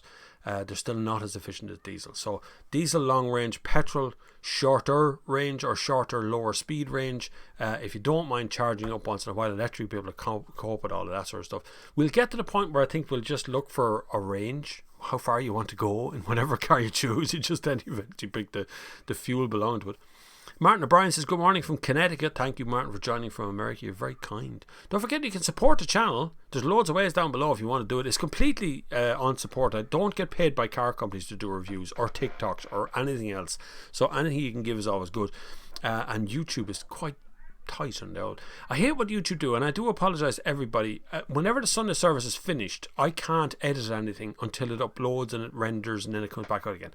And then as soon as that happens, I go in and I take away some of the ads. If I leave it on, YouTube just go wild. There's ads, just tons of them all the way along, and it's really aggravating to see it happen. But it does happen, so I can't help it. So if you do the replay after Sunday service finished on live, you will see a ton of ads, and I'll take them away. So if you want to watch the Sunday service back, try to do it on a Sunday night or a Monday when I've got a chance to get at it, because it takes a while to render the kind of 2 hours out on YouTube side. Anyway, James Marnain, who is James Marnain, who is a Sunday service subscriber. Thank you. My sister, a healthcare worker, had all the symptoms of COVID last March. Although she had a mild illness, she tested negative. I'm convinced I had it at one point. I went to some international launch. We went to the Leon launch in Barcelona, and I came back after that, and I felt terrible for days. I just thought I got a cold, a flu. I didn't even think about COVID, and I had what felt like a flu for days, and then I got over it. It was fine. I went on. Never occurred to me again. And then literally 2 weeks later, Barcelona was talking about how many cases they had and all sorts of stuff was going on. So I think I might have had it at some point, and it just came and went. MOT in Northern Ireland has been open a while. Booking is by phone only. Website will not work. This day can help priority folk. Oh yeah, a test day outside the entire. Oh yeah, I see that as well in the NCT centre of town. Everybody's standing outside smoking fags and talking to one another. They can't sit inside. But yeah, so there, MOT and NI is open. Northern Ireland is open. Cross 13 is joined. Hi Cross. Anyone with a CVRT due after March in the Republic got an automatic 3-month extension. I did too. My car passed, but they couldn't do. Remember when the ramps were all broken? They couldn't do the underside of the car, and then as soon as it opened, we put it back in and passed. Mad. Masks are for doctors and nurses. No, masks are for every human being to protect every other human being. Grow up and just put a mask on you. Like, it's not a big childish stuff. Go away, will you? We can do just spit on top of people. Just leave everybody COVID-19 until your granny dies. See how you like your mask then. Stuart McHugh. Hi, Bob. Messaging at 2:45 p.m. It actually says 2:47 p.m. up there, but yeah. I'm only 15 minutes behind you. Am I? Yeah. 15 minutes. I'm okay. But going to watch Sunday service on Monday night after back surgery. Wish me luck. Never broke a bone or nothing, but still going in deep end. Love the show. Well, best of luck, Stuart McHugh. You make sure you get better after that. Keep the feet up. Relax. Get back on your feet as soon as you can, though. Get your strength back into your back as soon as you can. I know it can be an awful pain to get these things done, but you got to keep the head together and keep moving forward. It's the most important part. Jack Fitzpatrick Rice, what's your opinion on the Volvo XC60 T8 twin-engine Polestar, 422 horsepower? I think it'll ease its front tyres off. As any of these high horsepower cars tend to do.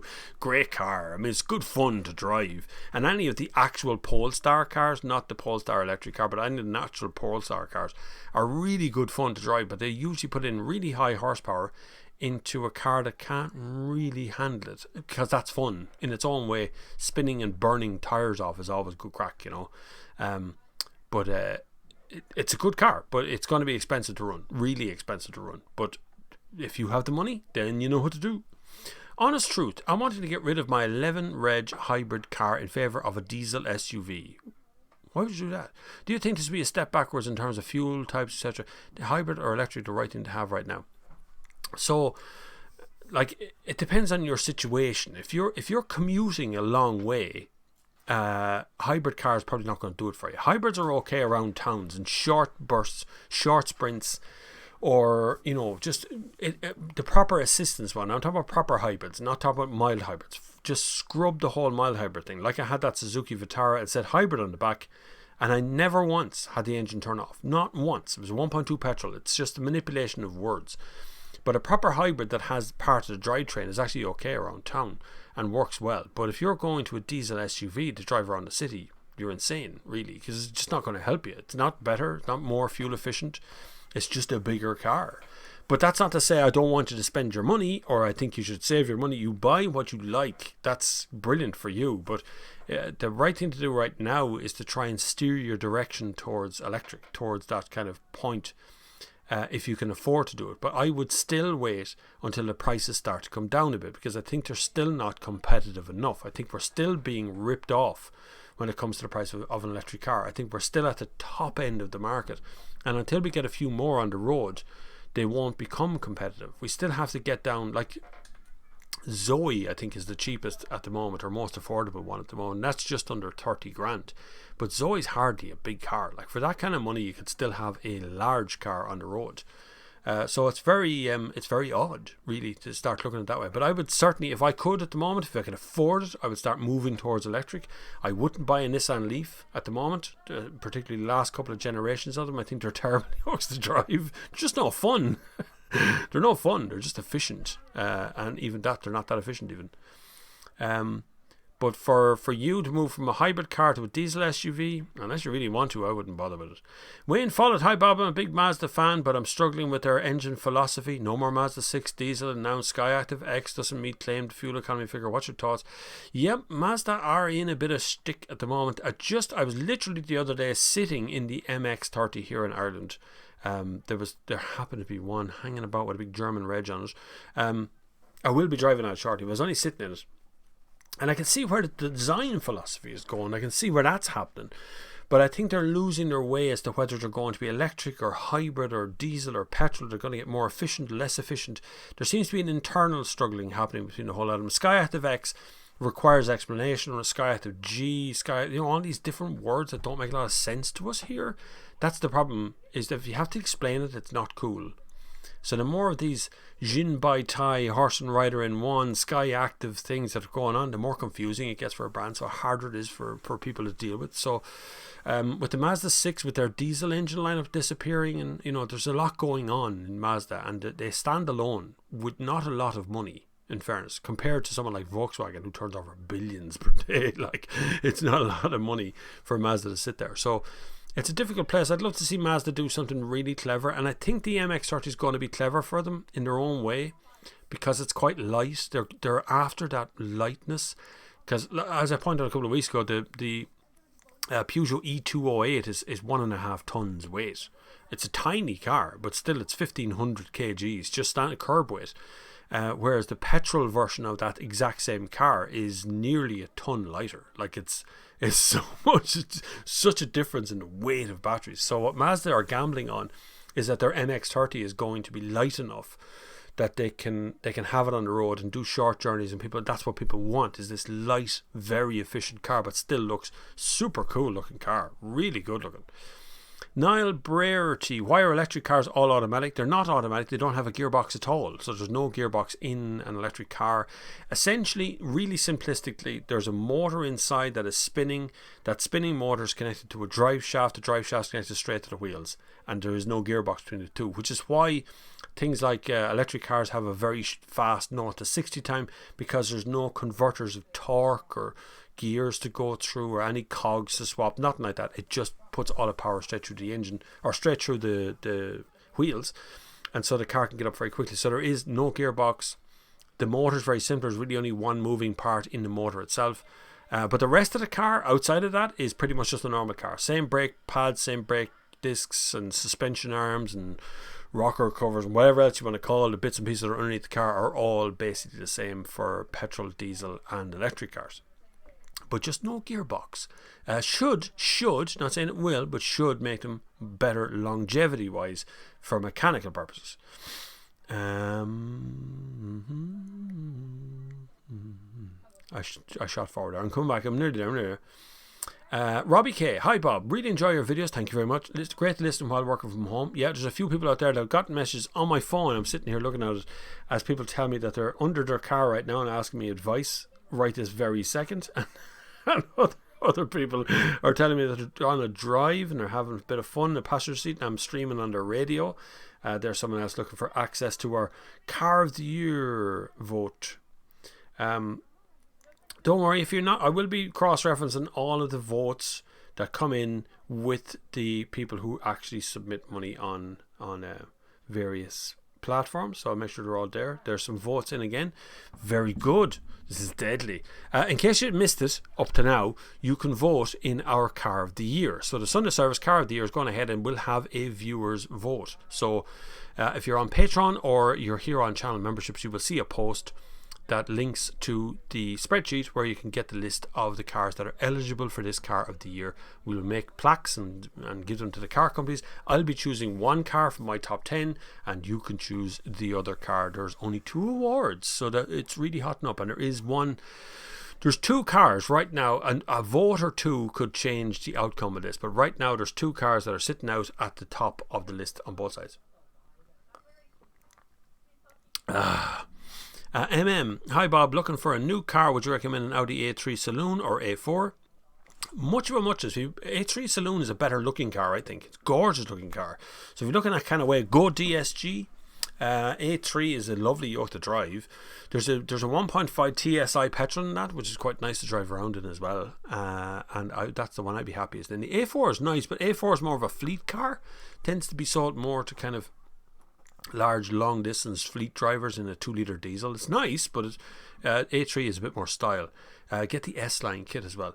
Niall Sheridan, thoughts on a Mazda bringing back the rotary engine 2022 in the CX-30 is also hybrid? I don't think that's going to happen. I just get the feeling that that's a promise that I don't think we'll ever actually see come through, or if we do, it'd be very rare. I'd say it'd be very, very odd.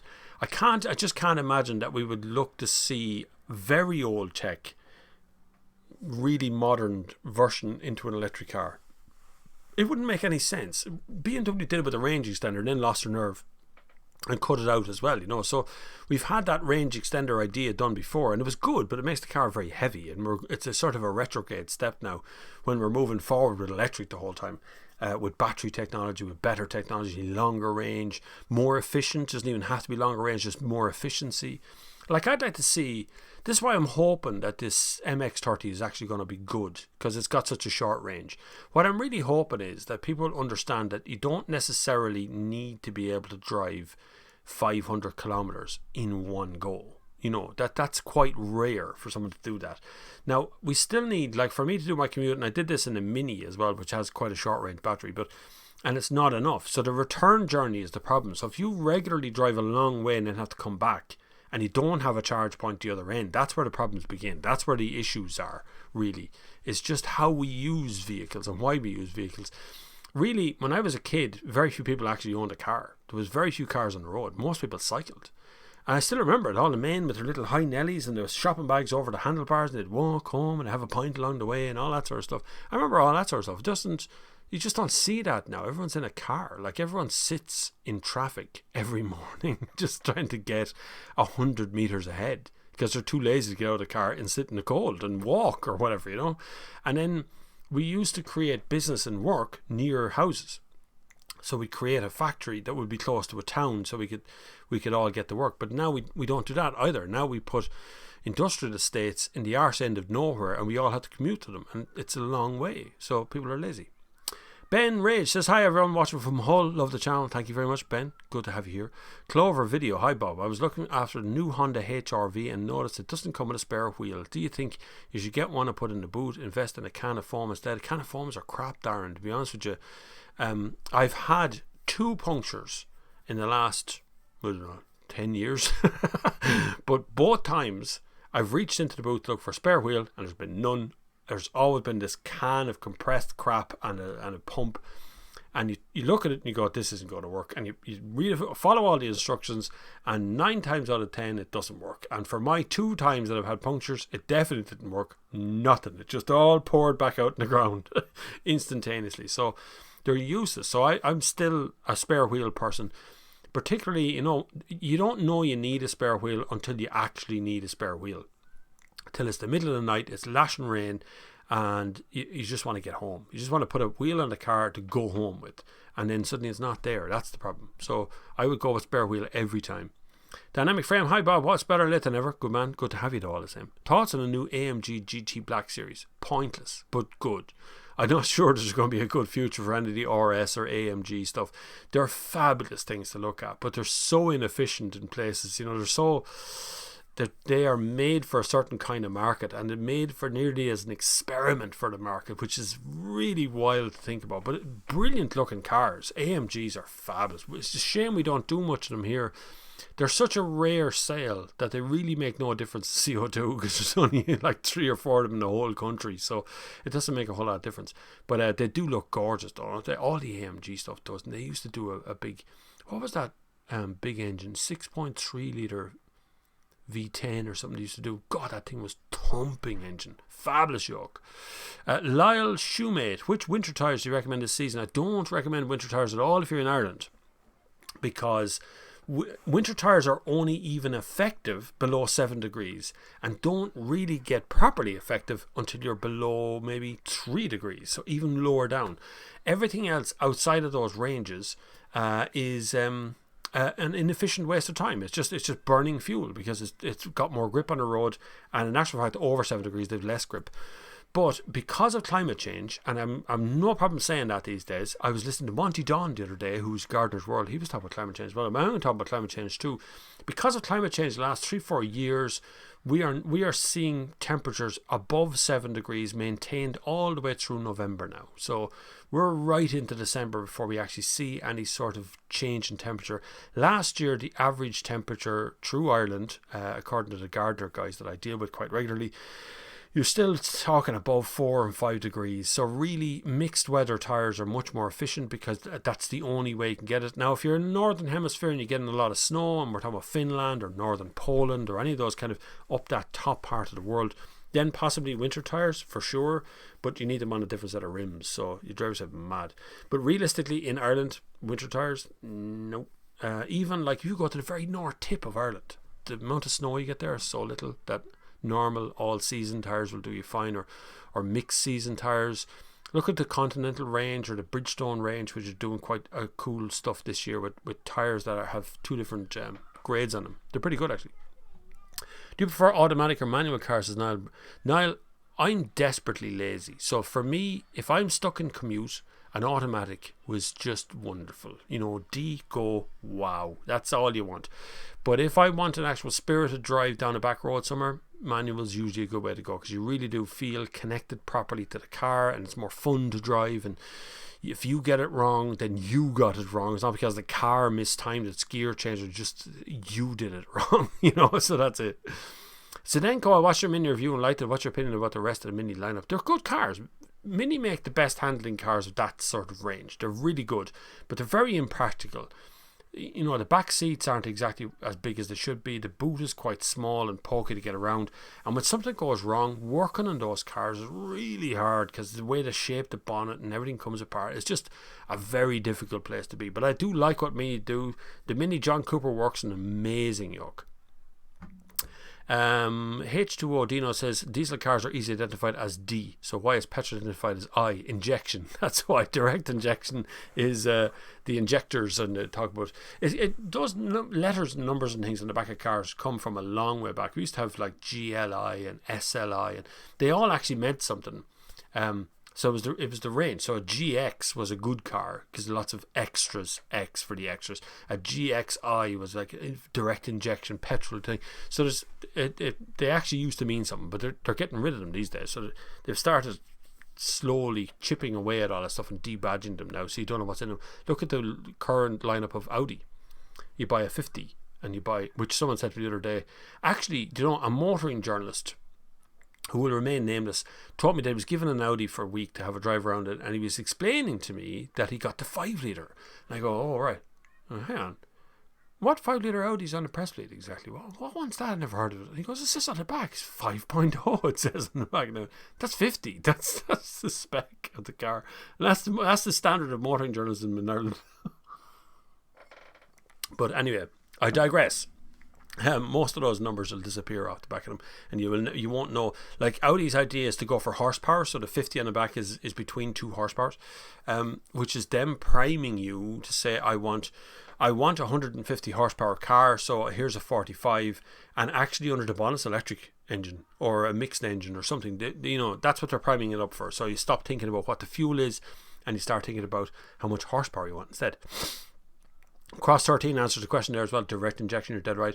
Will McGrath, I do 15 to 20,000 kilometres per year pre-COVID, probably 50-50 traffic motorway travel. I also travel to Cork, 15,000, okay, about 10 times a year. Currently have a 162 reg 2 litre diesel A4. Should I swap for a hybrid?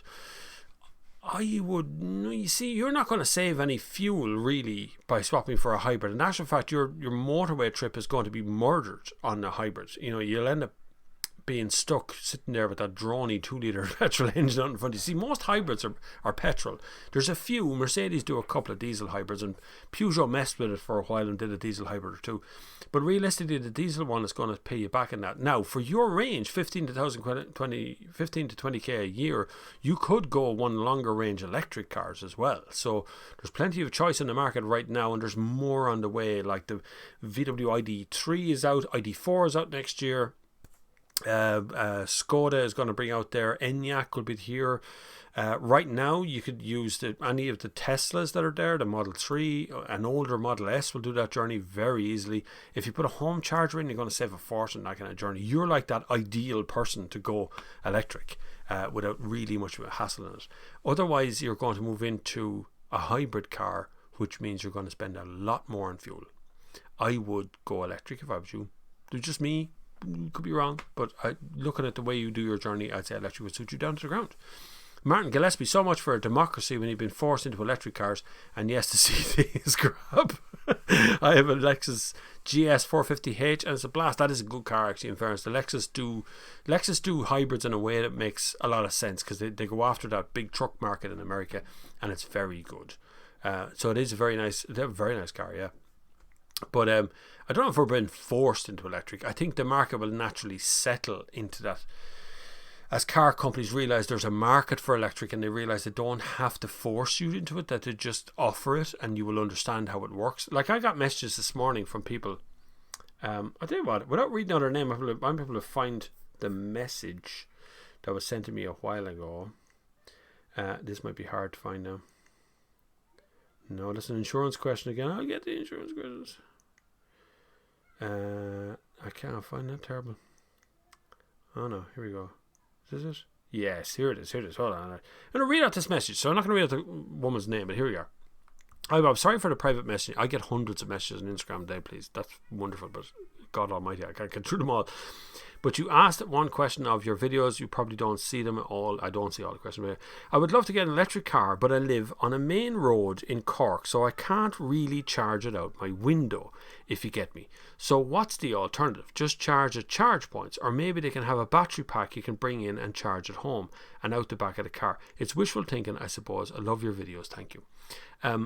That is where people are right now, right? So there's a lot of people who live in apartments, and there's even motor journalists I know of that I've spoken to multiple times that live in that same situation where their garden is not a driveway, or they don't have a garden and it's a footpath outside their house, and they can't charge an electric car because you can't stretch a cable across the road, right?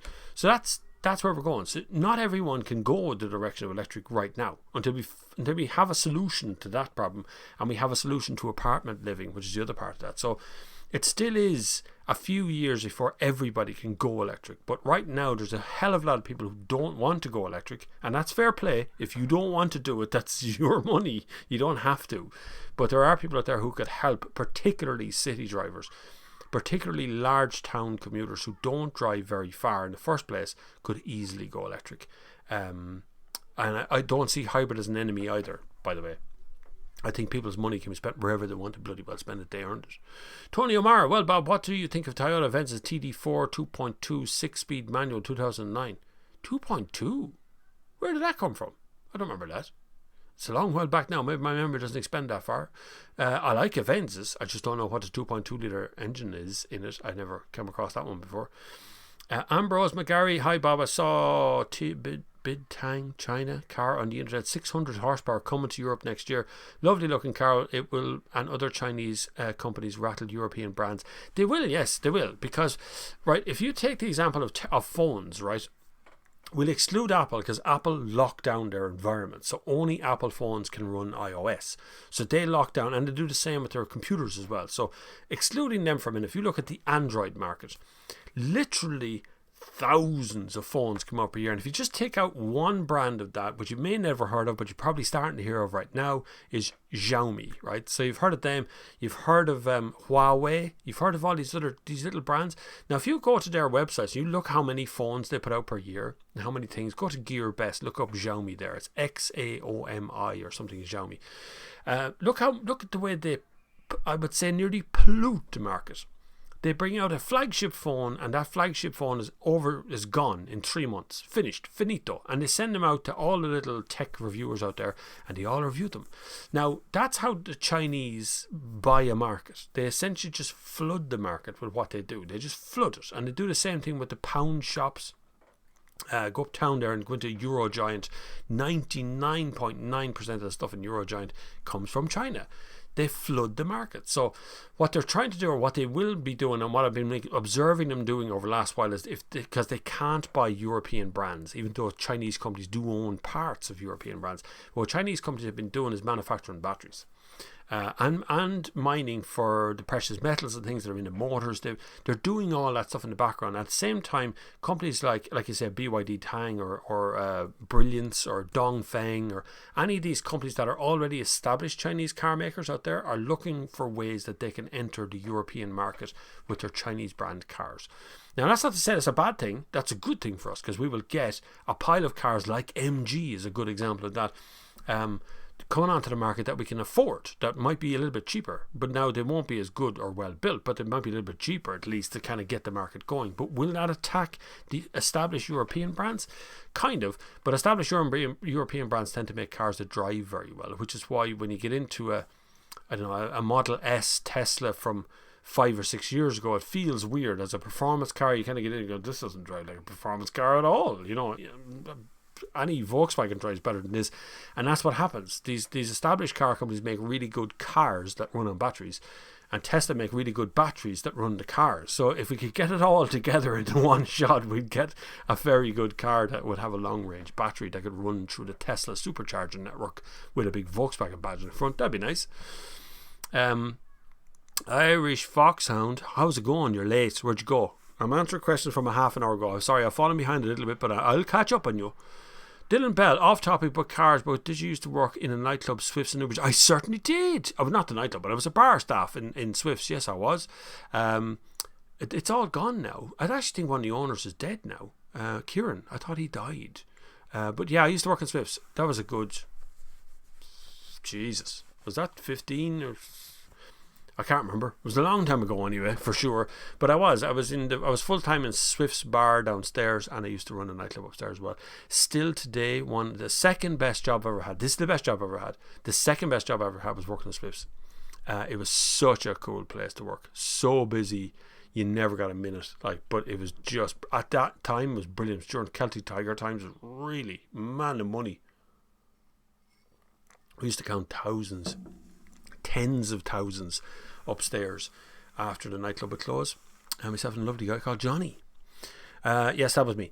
Kieran, would you recommend buying an MG Z? There's MG. Look, ZS EV, very good value for small family SUV EV. Mainly, I've seen one here in Port so someone's out there buying one. I haven't driven them, Kieran, but electric cars to me seem like a good value if you buy them reasonably priced. Then they're really good value. Because if you charge at home and you buy like a Zoe, a really reasonably priced electric car, and you charge at home, they're nearly nothing to run them.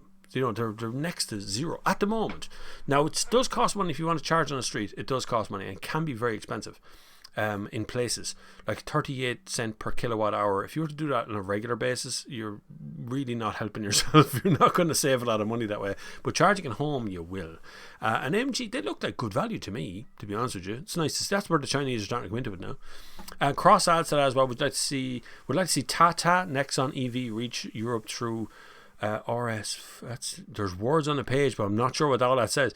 In India, €16,500 even after import taxes, transport and immobilization costs. They'd be able to sell it below 20 grand here. You see, that's what I'm talking about. That's what I'm looking for. That's what I'm driving for. I like electric cars, but right now, for value for money cars, there isn't one that's really good value for money against a petrol or diesel car. But if we could get in around the 20 to 25 grand, doesn't have active cruise control, has electric windows, nice little LED lights on it to make sure everything remains very efficient. The battery's not too big, not too heavy. You start to compete. It's the competition we need to drive. It can't be always about the environment when we're trying to save these things. I really want to see good value for people. Otherwise, the best, most environmentally friendly thing to do is just get rid of your cars altogether and cycle. That's the most environmentally thing you could do, really. Dave Cook, I don't ever get ads, just download AdBlock and AdBlocker quick and free downloads. Dave, can I just say, the only person that affects when you block ads on YouTube is actually me. It doesn't affect YouTube. YouTube funds don't go down. They don't make less money because of ad blocks. Nothing like that happens. The only people that make less money on YouTube when you put an ad blocker on is the creators of all the stuff who don't get paid in the first place. So that's all ad blockers do. And I used to do it myself. The same thing until that was explained to me by creators to say, well, look, ad blocks are, yeah, great. I understand you don't want to see that many ads, but realistically, the only people who are affected by an ad blocker are the creators of the content you're watching. So when you're sitting there watching my video and you didn't see any ads on it and you don't put any money into PayPal, then I definitely get nothing at all. I don't even get a view out of it because the ad blocker doesn't count a view. So you get nothing at all, but you get all the free content you want. So I get it, but it does take money out of all the creators. No matter who you're watching, none of them make any money unless you take the ad blockers off and just watch a couple of ads. It's not that much. It's 5 seconds before you've passed most of them. I always put on ads you're able to skip. I never put on the unskippable ads, although I know YouTube still shows you one every once in a while. That's not my problem. Andy explains it there as well. The ad blocker, we don't get ad revenue out of it. I mean, what's the point in making YouTube videos? You can make them for pleasure, but where do you get fund? Like, the funds are getting lower. YouTube pay less and less all the time, essentially. And if you have a bad video, you could put 70 hours in a video and 1,000 people watch it. You could put an hour into another video and 50,000 people watch it. It's impossible to figure out which one is going to do well against the other. So it's all down to how many people watch a video and how many ads are shown in that video. And YouTube are clever enough. If they showed you an ad on someone else's video and you go on and watch my video and you don't see an ad, it doesn't matter. That's okay, because that's the way YouTube works. But if you watch an ad and you watch all of it through, I make more money. And then I stop asking for bleeding money when it comes to PayPal, because I want YouTube to pay me. That's what I want, is YouTube to pay revenue, proper revenue, and look after us in that way. The Sundowner. That's a good name. I've never owned an auto car, but considering one, I can't afford to purchase now, so I'll be looking at a vehicle around 4 years old. Are auto boxes reliable when they've covered higher mileages? Yeah, they're pretty much the same.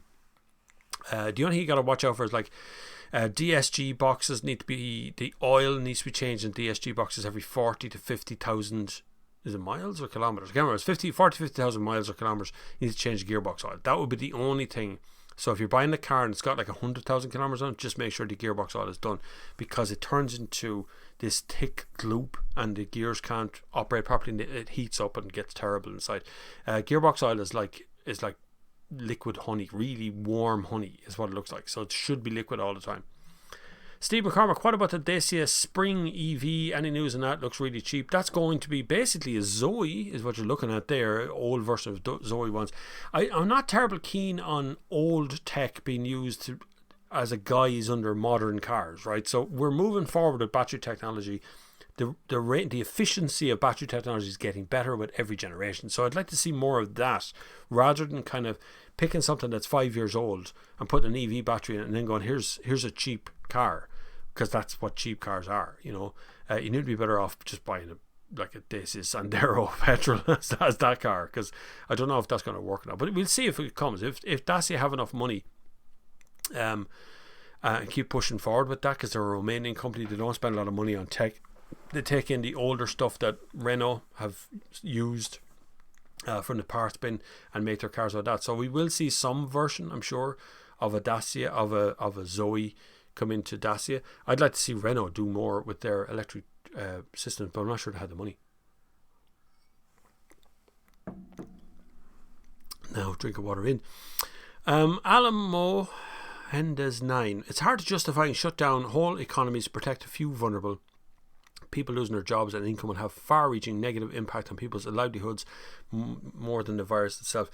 I would kind of actually agree with you, to be honest with you. There is a really dark side of this into the future. There's people out there who are not getting cancer operations, hip operations, people are on waiting lists for transplants, people are on waiting lists for everything to do with hospital stuff are just all on hold, all up in the air, and I don't know what they're doing next. And this is going to have a long-term impact on us. But are you going to be the politician who would stand up and say, I'm willing to sacrifice all the old people out there today so we can just move on and just get on with it? They're fine. They're just going to be sacrificed. It's like, what politician's going to do that? We've already had Leo Varadkar come out and go, the NEFID crowd don't know what they're talking about and should have shut their mouth. And then NEFID come out and go, well, he doesn't know what he's talking about. He's an idiot. And once that happens, who do you believe, the politician or the medical science? So once you start looking at that offset of things, you start to get really weird about it as to who do you sacrifice in relation to the rest of the world. And yes, I don't agree with turning a whole economy down into one shot, which is why we're not in level 5 at the moment. But I just foresee it coming for a couple of weeks. Level 5, big shutdown again. I feel sorry for retailers who just try to make money at this time of the year, particularly now. We're just coming into that ramp up for Christmas time, where you would go along to someone like Shaw's or I can't think of a lot of other places, but Shaw's would be one of the ones that spring to mind, where you walk in and you're buying things like lamps and stuff and tabletops and red things and Christmas decorations, and most of that is going to move online this year. We're putting more money in Jeff Bezos' pocket than we ever had before. It's scary where this is going to end. We don't know what's going to happen next year. We just got to protect ourselves as best we can, our own mental health as best we can, and just keep going, because we're going to have another future ahead of us that's going to be different from the one we're used to. Paul Sheehan, would you recommend changing spark plugs in my diesel 300,000 miles done? There's no spark plugs in diesel anyway for a start. Could be glow plugs you're talking about. Yes, they should have been changed a long time ago. You change glow plugs generally when a car is having trouble starting, or sounds when a diesel car is having trouble starting, because diesel doesn't spark. Diesel works on compression, so the piston comes up so hard and so fast in a diesel that it causes ignition just by being so quick. It actually, Mr. Diesel, Rudolph, Rudolph, as I know him, because I spent many months studying the guy, came up with the idea after seeing how people were lighting cigars, that big tube thing, and you pump the tube thing very, very fast, and it causes flame inside itself. It just turned oxygen into flames, essentially. So he got the idea from that and turned it into a diesel yoke. So if you've done 300,000 kilometers on one set of glow plugs, I would definitely change them, yeah, because you'll find the cars much easier to start when the glow plugs are efficient. Glow plugs just make especially in winter, they make the diesel more liquid, so it allows the diesel to ignite a little bit better. If you can support the channel, it'd be brilliant if you could. We were talking there about support of Indigo. I forgot to mention it. Noah is down below if you want to do that, which I do get a cut from, and you get half price, which is essentially the news read out to you from various sources. All the legitimate big sources are there too. You can listen to the news yourself on their little app. It's really, really good. It's normally 120 quid a year, but it's 60 quid a year right now if you sign up for it, and that's for a full 12 months access to absolutely everything, and that supports this channel as well, which means you don't have to give me direct money, just give it through Noah if you want to. It'd be great if you could, and it's a very good service actually. I've been listening to it myself quite regularly when I go running. Jagman84, hybrid is the way forward. Full electric is a misguided policy unless it's only for urban use. Don't know about that. I don't know. The best answer is there isn't one way forward. There isn't just a single road that we're all on right now. There's multiple ways, and there will be some winners from that, because that's what happened with petrol and diesel and hybrids and all them yokes. Same thing happened. We had these multiple roads where it could have been peanut oil, it could have been cooking oil, cooking fats, it could have been piston engines, it could have been rotary engines. All them things happened at more or less the same time, and we ended up settling with petrol first, and then diesel came on scene, and diesel got better, and diesel started to get cheated, and then petrol started to come back, and now we're looking at electric, hybrid, PHEVs, all these other versions of it that are out there. So there will be a winner eventually. I'm just not sure what it's going to be. I want to start a YouTube channel to review cars, in-depth stuff, and buyer guides as well. How can I enrich my knowledge? Is there any books you would suggest me to read? Any specific advice? Experience is how you review anything, and it doesn't matter what it is, whether it's phones, cups, lights, whatever it is you're reviewing. You cannot review something until you've experienced all of its competition, and that's kind of the way it is. And I've seen multiple YouTube channels come and go overnight because they start reviewing a car from day one, and the first thing they do is go, this car is shite, and immediately it's like, well, it's actually not, and nobody agrees with you. So realistically, if you want to do something when it comes to car reviews or something, you just got to get started, but you got to absorb yourself in the subject, in every part of it, and specialize then in the thing that you like most, which is reviewing either interiors or engines or motors or electric cars or whatever it is you want to specialize in that. Don't go outside that realm. The reason my channel grew very fast, or my page grew very fast on TikTok, is because I studied TikTok for a month, scrolling through it and liking things and watching how channels grow, and then like that, these channels that looked massive to me with 7,000 and 8,000 subscribers now look like dwarfs in my review, because I specialized it. I looked at it and I realized how the metric works, and that's all you can do. It's the same here on YouTube. You got to specialize in what you want to do. Only do it because you like it. Don't do it because you want money, because YouTube is a shit place for money, to be honest with you. It's so hard here to get going. Your first 10,000 subscribers will be the hardest fight you ever had in your life. I still see guys do it. They're making good videos, and yet they seem to struggle to get beyond the subscriber level they're on. They just seem to struggle to get out of where they are. It's like this funk, and yet the videos are really good, and it's just down to algorithm stuff. Anyway, Brendan Hughes, thinking about getting a 2013 Yaris T4 1.5 hybrid as a starter car. That's a good car, yeah. Yarises are all good, every one of them. That little hybrid is quite a nice little thing. It's a bit funny, the noise of it is a bit funny because it's quite a small. Hybrids or Yaris are quite small. You're very close to the engine, so you can hear it a lot. But it's a good stuff. All Yarises are nice. You don't necessarily have to go for hybrid if you don't want to. Some of the older, smaller ones are just as nice as well, especially with a starter car. Just remember, Brendan, you're probably going to have a crash in your first 12 months. Not a big crash necessarily. You'll probably reverse into a pole or pull out of a parking space and rip your wing off or something. There'll always be something that'll happen. So try to bear that in mind and not really panic too hard about it. Scolo says, so glad you said spare wheel. The other stuff is a lot of BS. You're dead right. It is. It's stupid stuff. I mean, stupid stuff mostly. Those bottles of gunk you're getting. Scroll forward there 1 second. Andy McAfee says 15 years ago would have swapped mobile for one that battery lasted less than a day versus your 7 days. Cost 10 times pounds to buy. It's a lot more advanced. We slowly made the latter the normal, EV the next. That's what'll happen really. We've gotten better and better and better at things over time.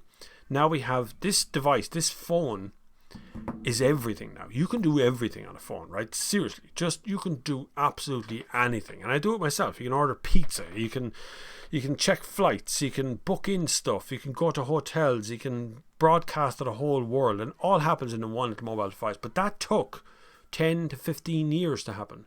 The first mobile phones that were out hadn't even got a camera on them. Not that you played Snake if you're looking to get anything on it games wise. Nokia ruled the market and then was murdered off overnight by Apple. So, and now it's the reverse is happening. Now Apple's profits are still high, but yet they're being intruded on by iPhone, by Android phones out there, and it's all coming around again. Now, this is what happened. The new battle now is EV market. Battery technology, battery efficiency is the big one. Rather than you can put more cells to go further, but actually is making the cells you got more efficient is probably a better way of actually going further. Andy McPhee says, holy smokes, just noticed the subs, happy 56,000 subs is mad, isn't it? Yeah, it's about 1,000 a week. I knew that the metric would change within the system once you get over 50,000. That was the big struggle to get up to 50,000. So I know the metric kicks over and the algorithm treats you differently and trusts you a bit more and sends more people your direction. So it has risen quite a bit. It's been about 1,000 a week for the last... It was about 2,000 a week about 4 weeks ago, and then it came down to about 1,000 a week. It's sitting there about 1,000 a week now. And that's okay. That's cool. I don't mind that. I want to get to 100,000 at some point. It'd be lovely to reach it by Christmas or January or something next year, but I don't really, numbers are not my thing. I don't really pay a lot of attention to numbers all the time. It's more comments and people who are interacting with you is what you want.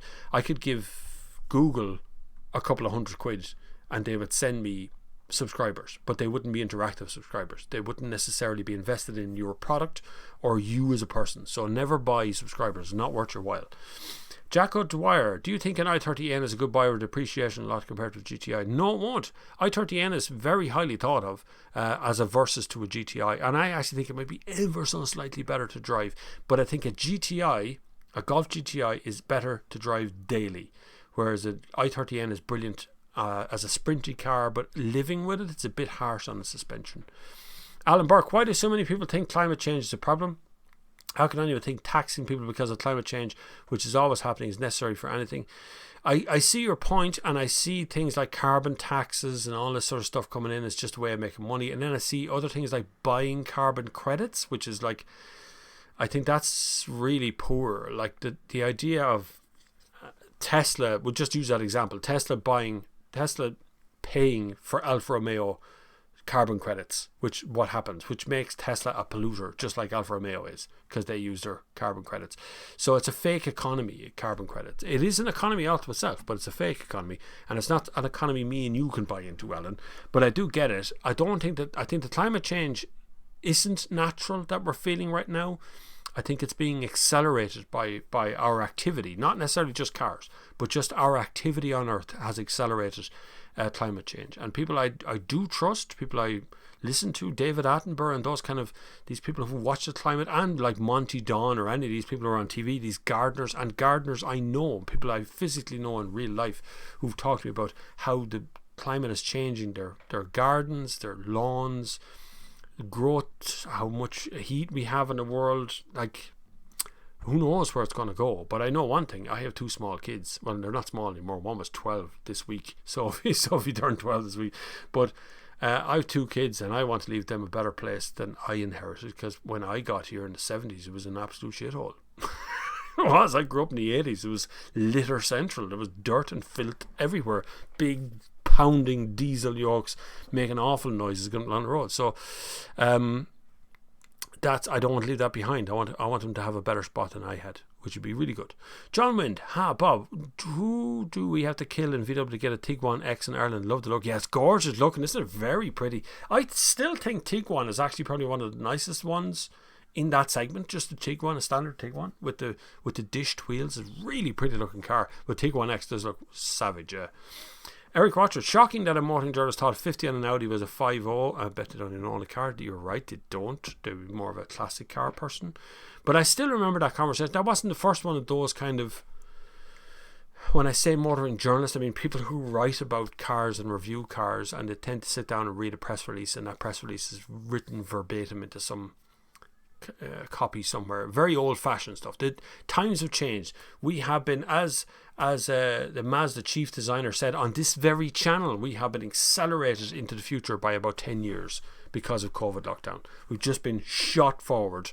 And now we have a pile of empty offices that nobody really wants to go to anymore. People working from home. Even car companies having international launches by Zoom or by Cisco or one of them WebEx things or something like that. Even that's happened very rapidly, you know. The need to go and drive a car isn't as great as it used to be. Although I do miss, it's very hard to have an opinion about a car without driving a car, you know. Actually going and seeing the thing in the metal under lights is totally different than looking at pictures of it, you know. You see something in pictures, you go, God, that looks terrible. Then you see it in real life and you look at it and go, it looks okay under the sun or whatever. And when you're driving it, then it's very hard to have that sort of opinion without actually seeing it up close. My phone's gone wild as everybody comes to me from various different sides. It's really good to have you all, to be honest with you. Cross says the vast majority of people in Ireland can go electric. We have the highest proportion of population in the EU living situations that will allow for charging to be easily fitted. Range is mostly an issue in people's heads. Again, I did 50,000 kilometres a year in a Mark 1.5 Leaf and 22 kilowatt i3. And while I wouldn't recommend it, there's no issue with anyone in Ireland with a modern EV. There isn't, and in fairness, you know, I've used the current crop of stuff that's come at me, EVs, particularly like Peugeot E208 and those kind of cars.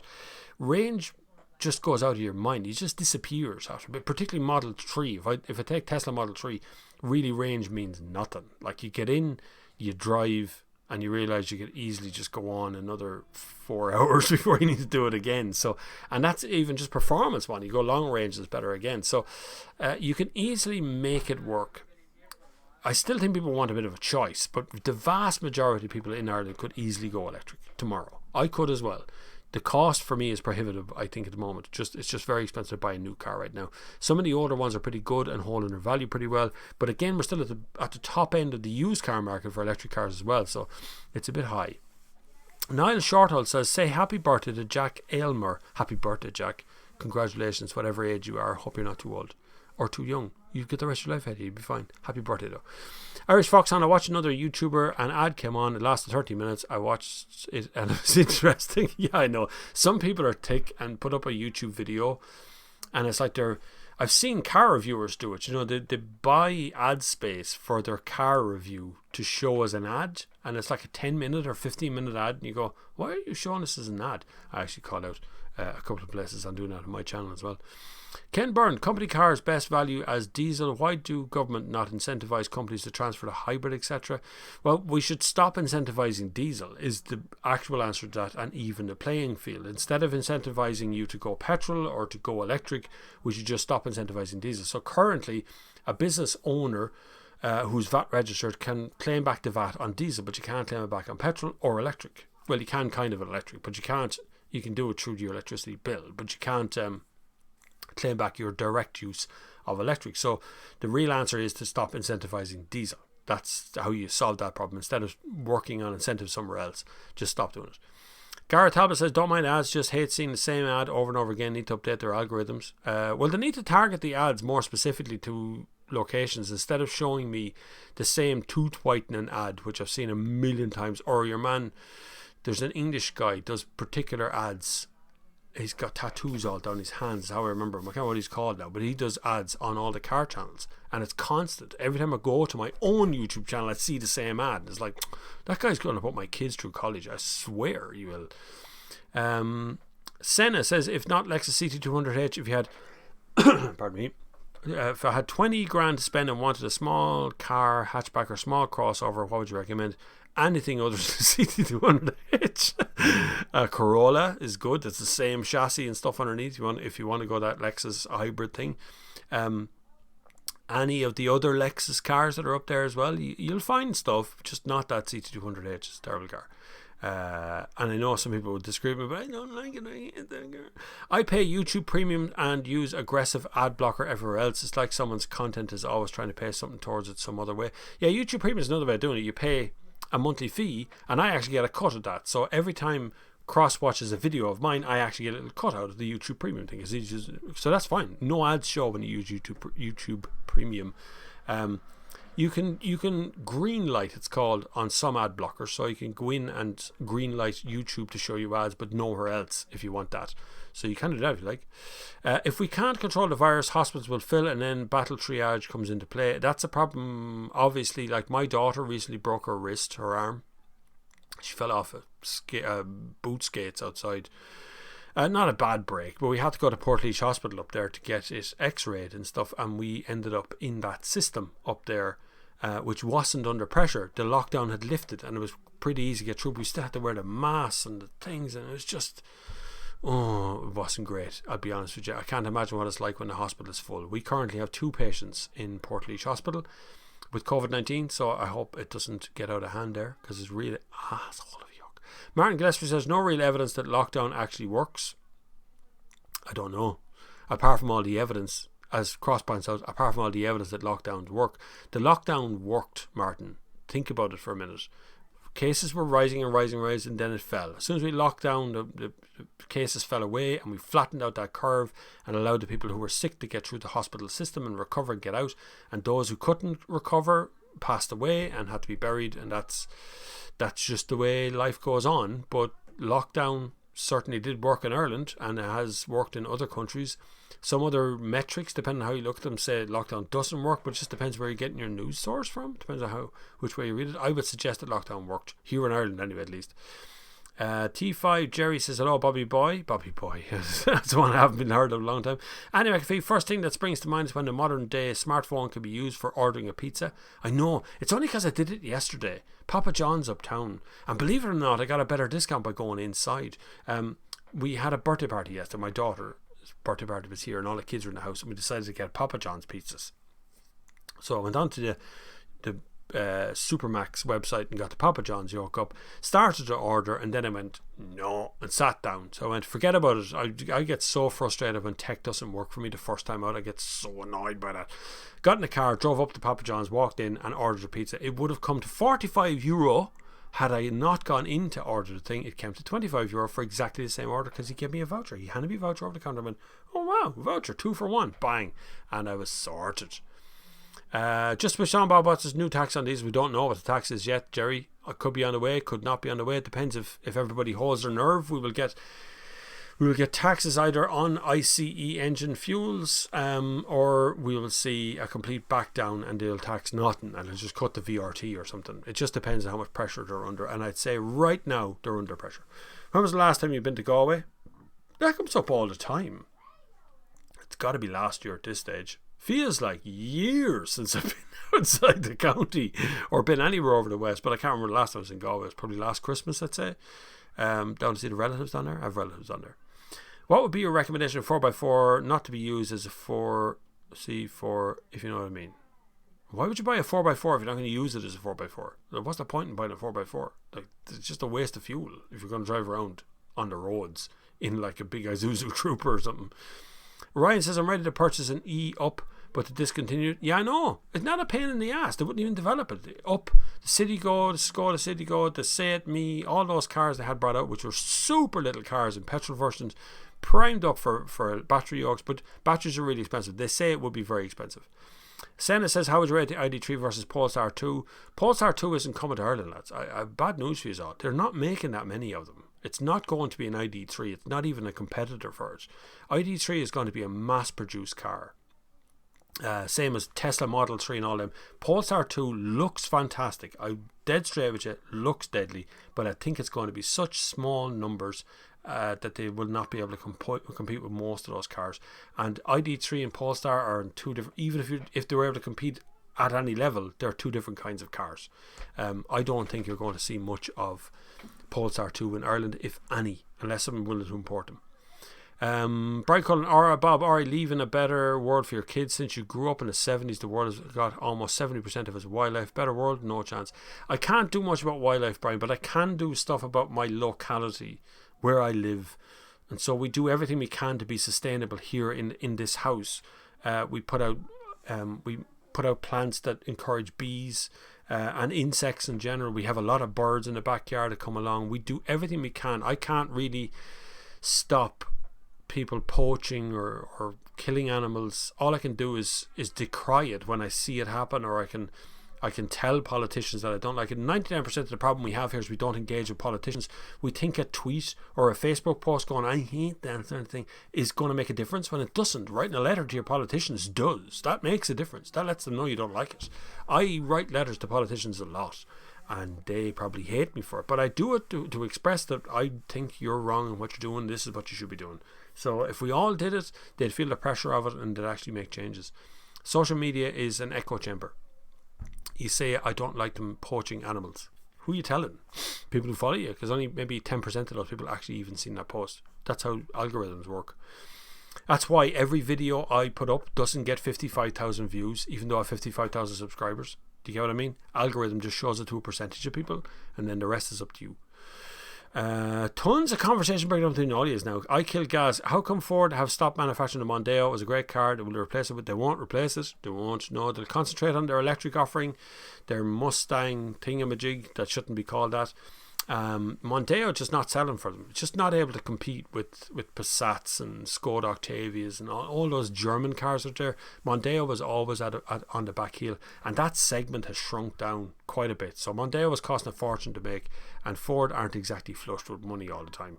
So they're concentrating on their small SUVs that they're calling mild hybrids, which aren't really mild hybrids. They're more like the battery runs the lights on the car and doesn't do anything for drive. We really have to stop with the mild hybrid thing. I really have taken against the whole idea of mild hybrids.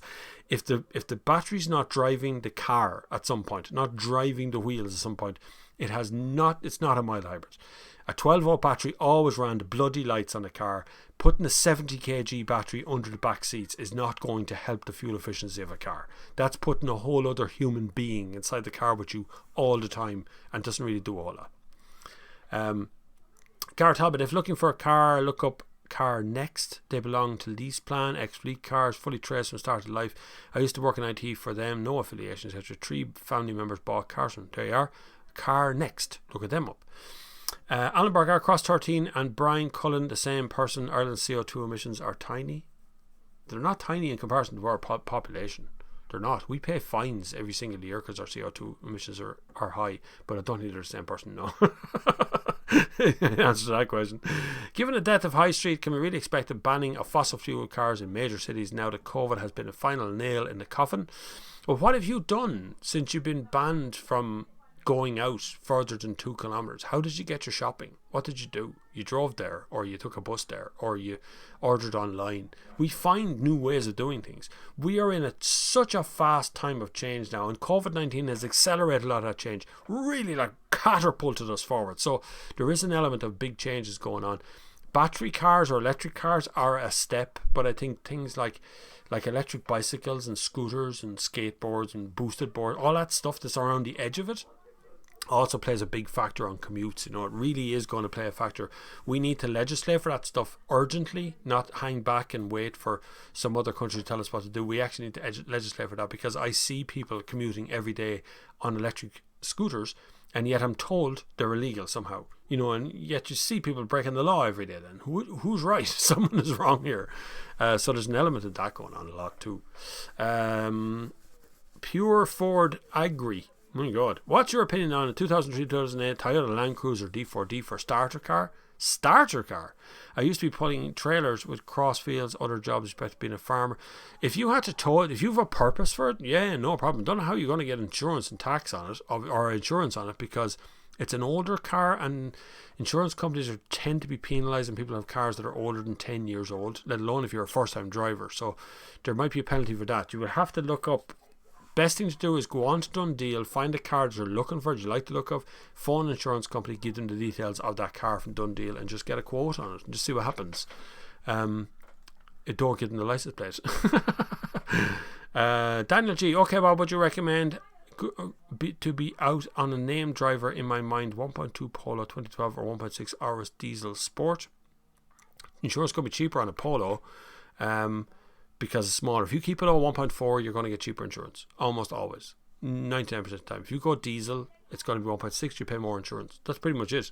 Their insurance companies are like blunt instruments when it comes to that sort of engine size stuff. Sunny Sting, hi, what do you think about taxing in proportion of mileage done per year instead of taxing a lot for a car ownership? Just tax the fuel. It's the simplest way out.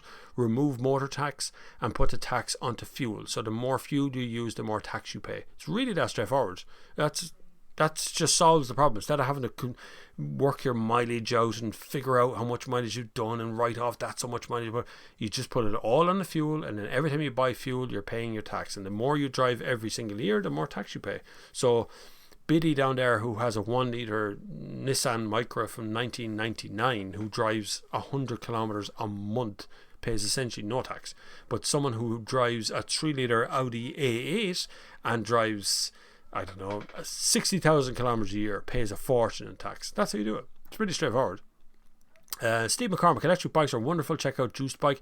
All those electric bikes are fabulous. I've cycled a load of them and they're absolutely deadly.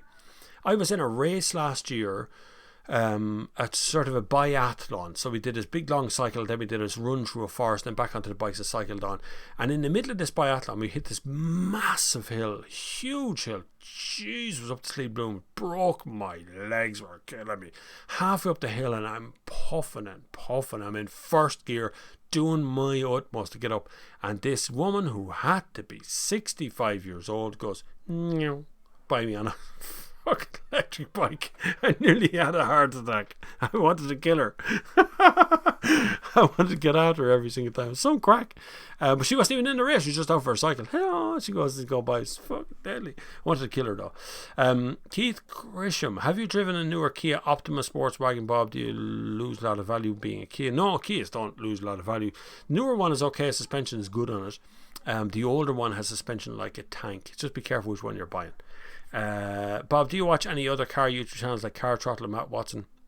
I do from time to time. If I've driven the car and done a review of it, I'll watch their review. But if I haven't driven the car or haven't done a review on it, I hang back a little bit there, because otherwise Matt Watson goes, I don't like this, is not very good.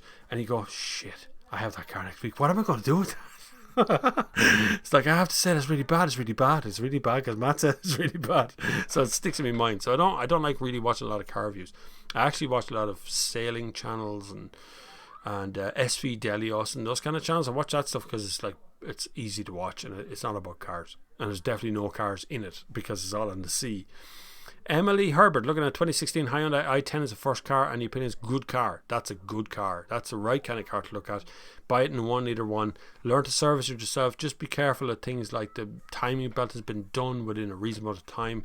Make sure it's all done. Anyway, Face is not a fan of tax on fuel models since both my cars are 30 quid a year. You see, that's the problem. If you already have cheap tax, you don't even want to enter the fact of looking at that. But like, even an electric car here is what, 120 or 180, is it, or something like that? Like, that's an electric car. It still pays motor tax like everybody else does, but if you put it on fuel, the tax on the electric car goes to zero. Can be done. Anyway, it is after 4 o'clock. We've had a huge amount of people. It says playbacks on the screen right now. It says 4,665 people tuned in today. What a day that is. That's a big day, and it's really good to have you. I'm here every Sunday if I'm not lying down in a corner crying to myself about the amount of questions I have to answer. The tax per mile, as Brian Cullen points out there, should be on fuel, or you can do tax per mile, but I still think fuel is the simplest way out of it. You can raise the price of petrol and everything. It's so simple. Marty says EV tax is 120. So imagine if that, Marty, went to zero. How quick you'd get people into EVs if there was zero tax on them. And it's only a matter of just making the fuel the taxed thing. And keep the on-street charging prices. They're fine. That's okay. That's all right. But you move the fuel to tax. So, but thank you very much for joining me today. It was really good. It went very fast, didn't it? It's like 4:08 already. It's crazy speed today already. You can join me on Instagram, on Twitter, on Facebook. We have a Sunday Service Facebook page, which is there as well. All the lads hang out there and they do things as well. Or you can go over as far as TikTok and find me there. There's a lot of people on TikTok, so if you've got a question and you're someone from the YouTube channel, you want your question asked, you're better coming over to some of the other platforms and ask the question there, because it's nearly impossible to get through all the questions on TikTok. But TikTok is fun. I do advise having a look at it yourself. If you're looking for a social media and you don't want to kind of pressure that a lot of the Facebook posts put you under about the world ending and things, TikTok's probably the place to go. You can go and look at conspiracy theories about UFOs and stuff. It's usually pretty good. But anyway, it was great fun to have you here today. Thank you for all the support you've put so far. Hopefully we'll reach 60,000 subscribers in the very soon. I hope I've answered all your questions. Thank you very much for being subscribers and followers. Make sure you put your votes in for the car of the year, the Sunday Service car of the year, as I'm going to be picking it very soon, and I'm going to assemble all the votes soon. So if you haven't already, then do so. You can become a Patreon member, or you can do it here as channel membership, or if you want to put a message with your PayPal, I will allow that to come in as well. So if you're putting in a PayPal donation, put a message on it that you want to get a link, and I'll put a link in there too for you if you get there. That's good to have you though. But thank you very much for watching, and look after yourself for the rest of the week. Will you just take it easy? This week is going to be a bit tough. There's going to be a lot of shit on this week about lockdowns and level 5s and all that. Don't let that get into your head. Enjoy it while it lasts. We're going to have a bit of time off for ourselves, a bit of relaxez-vous, and back to normal for a bit. Look after yourselves. And until the next time, I will see you on the far side.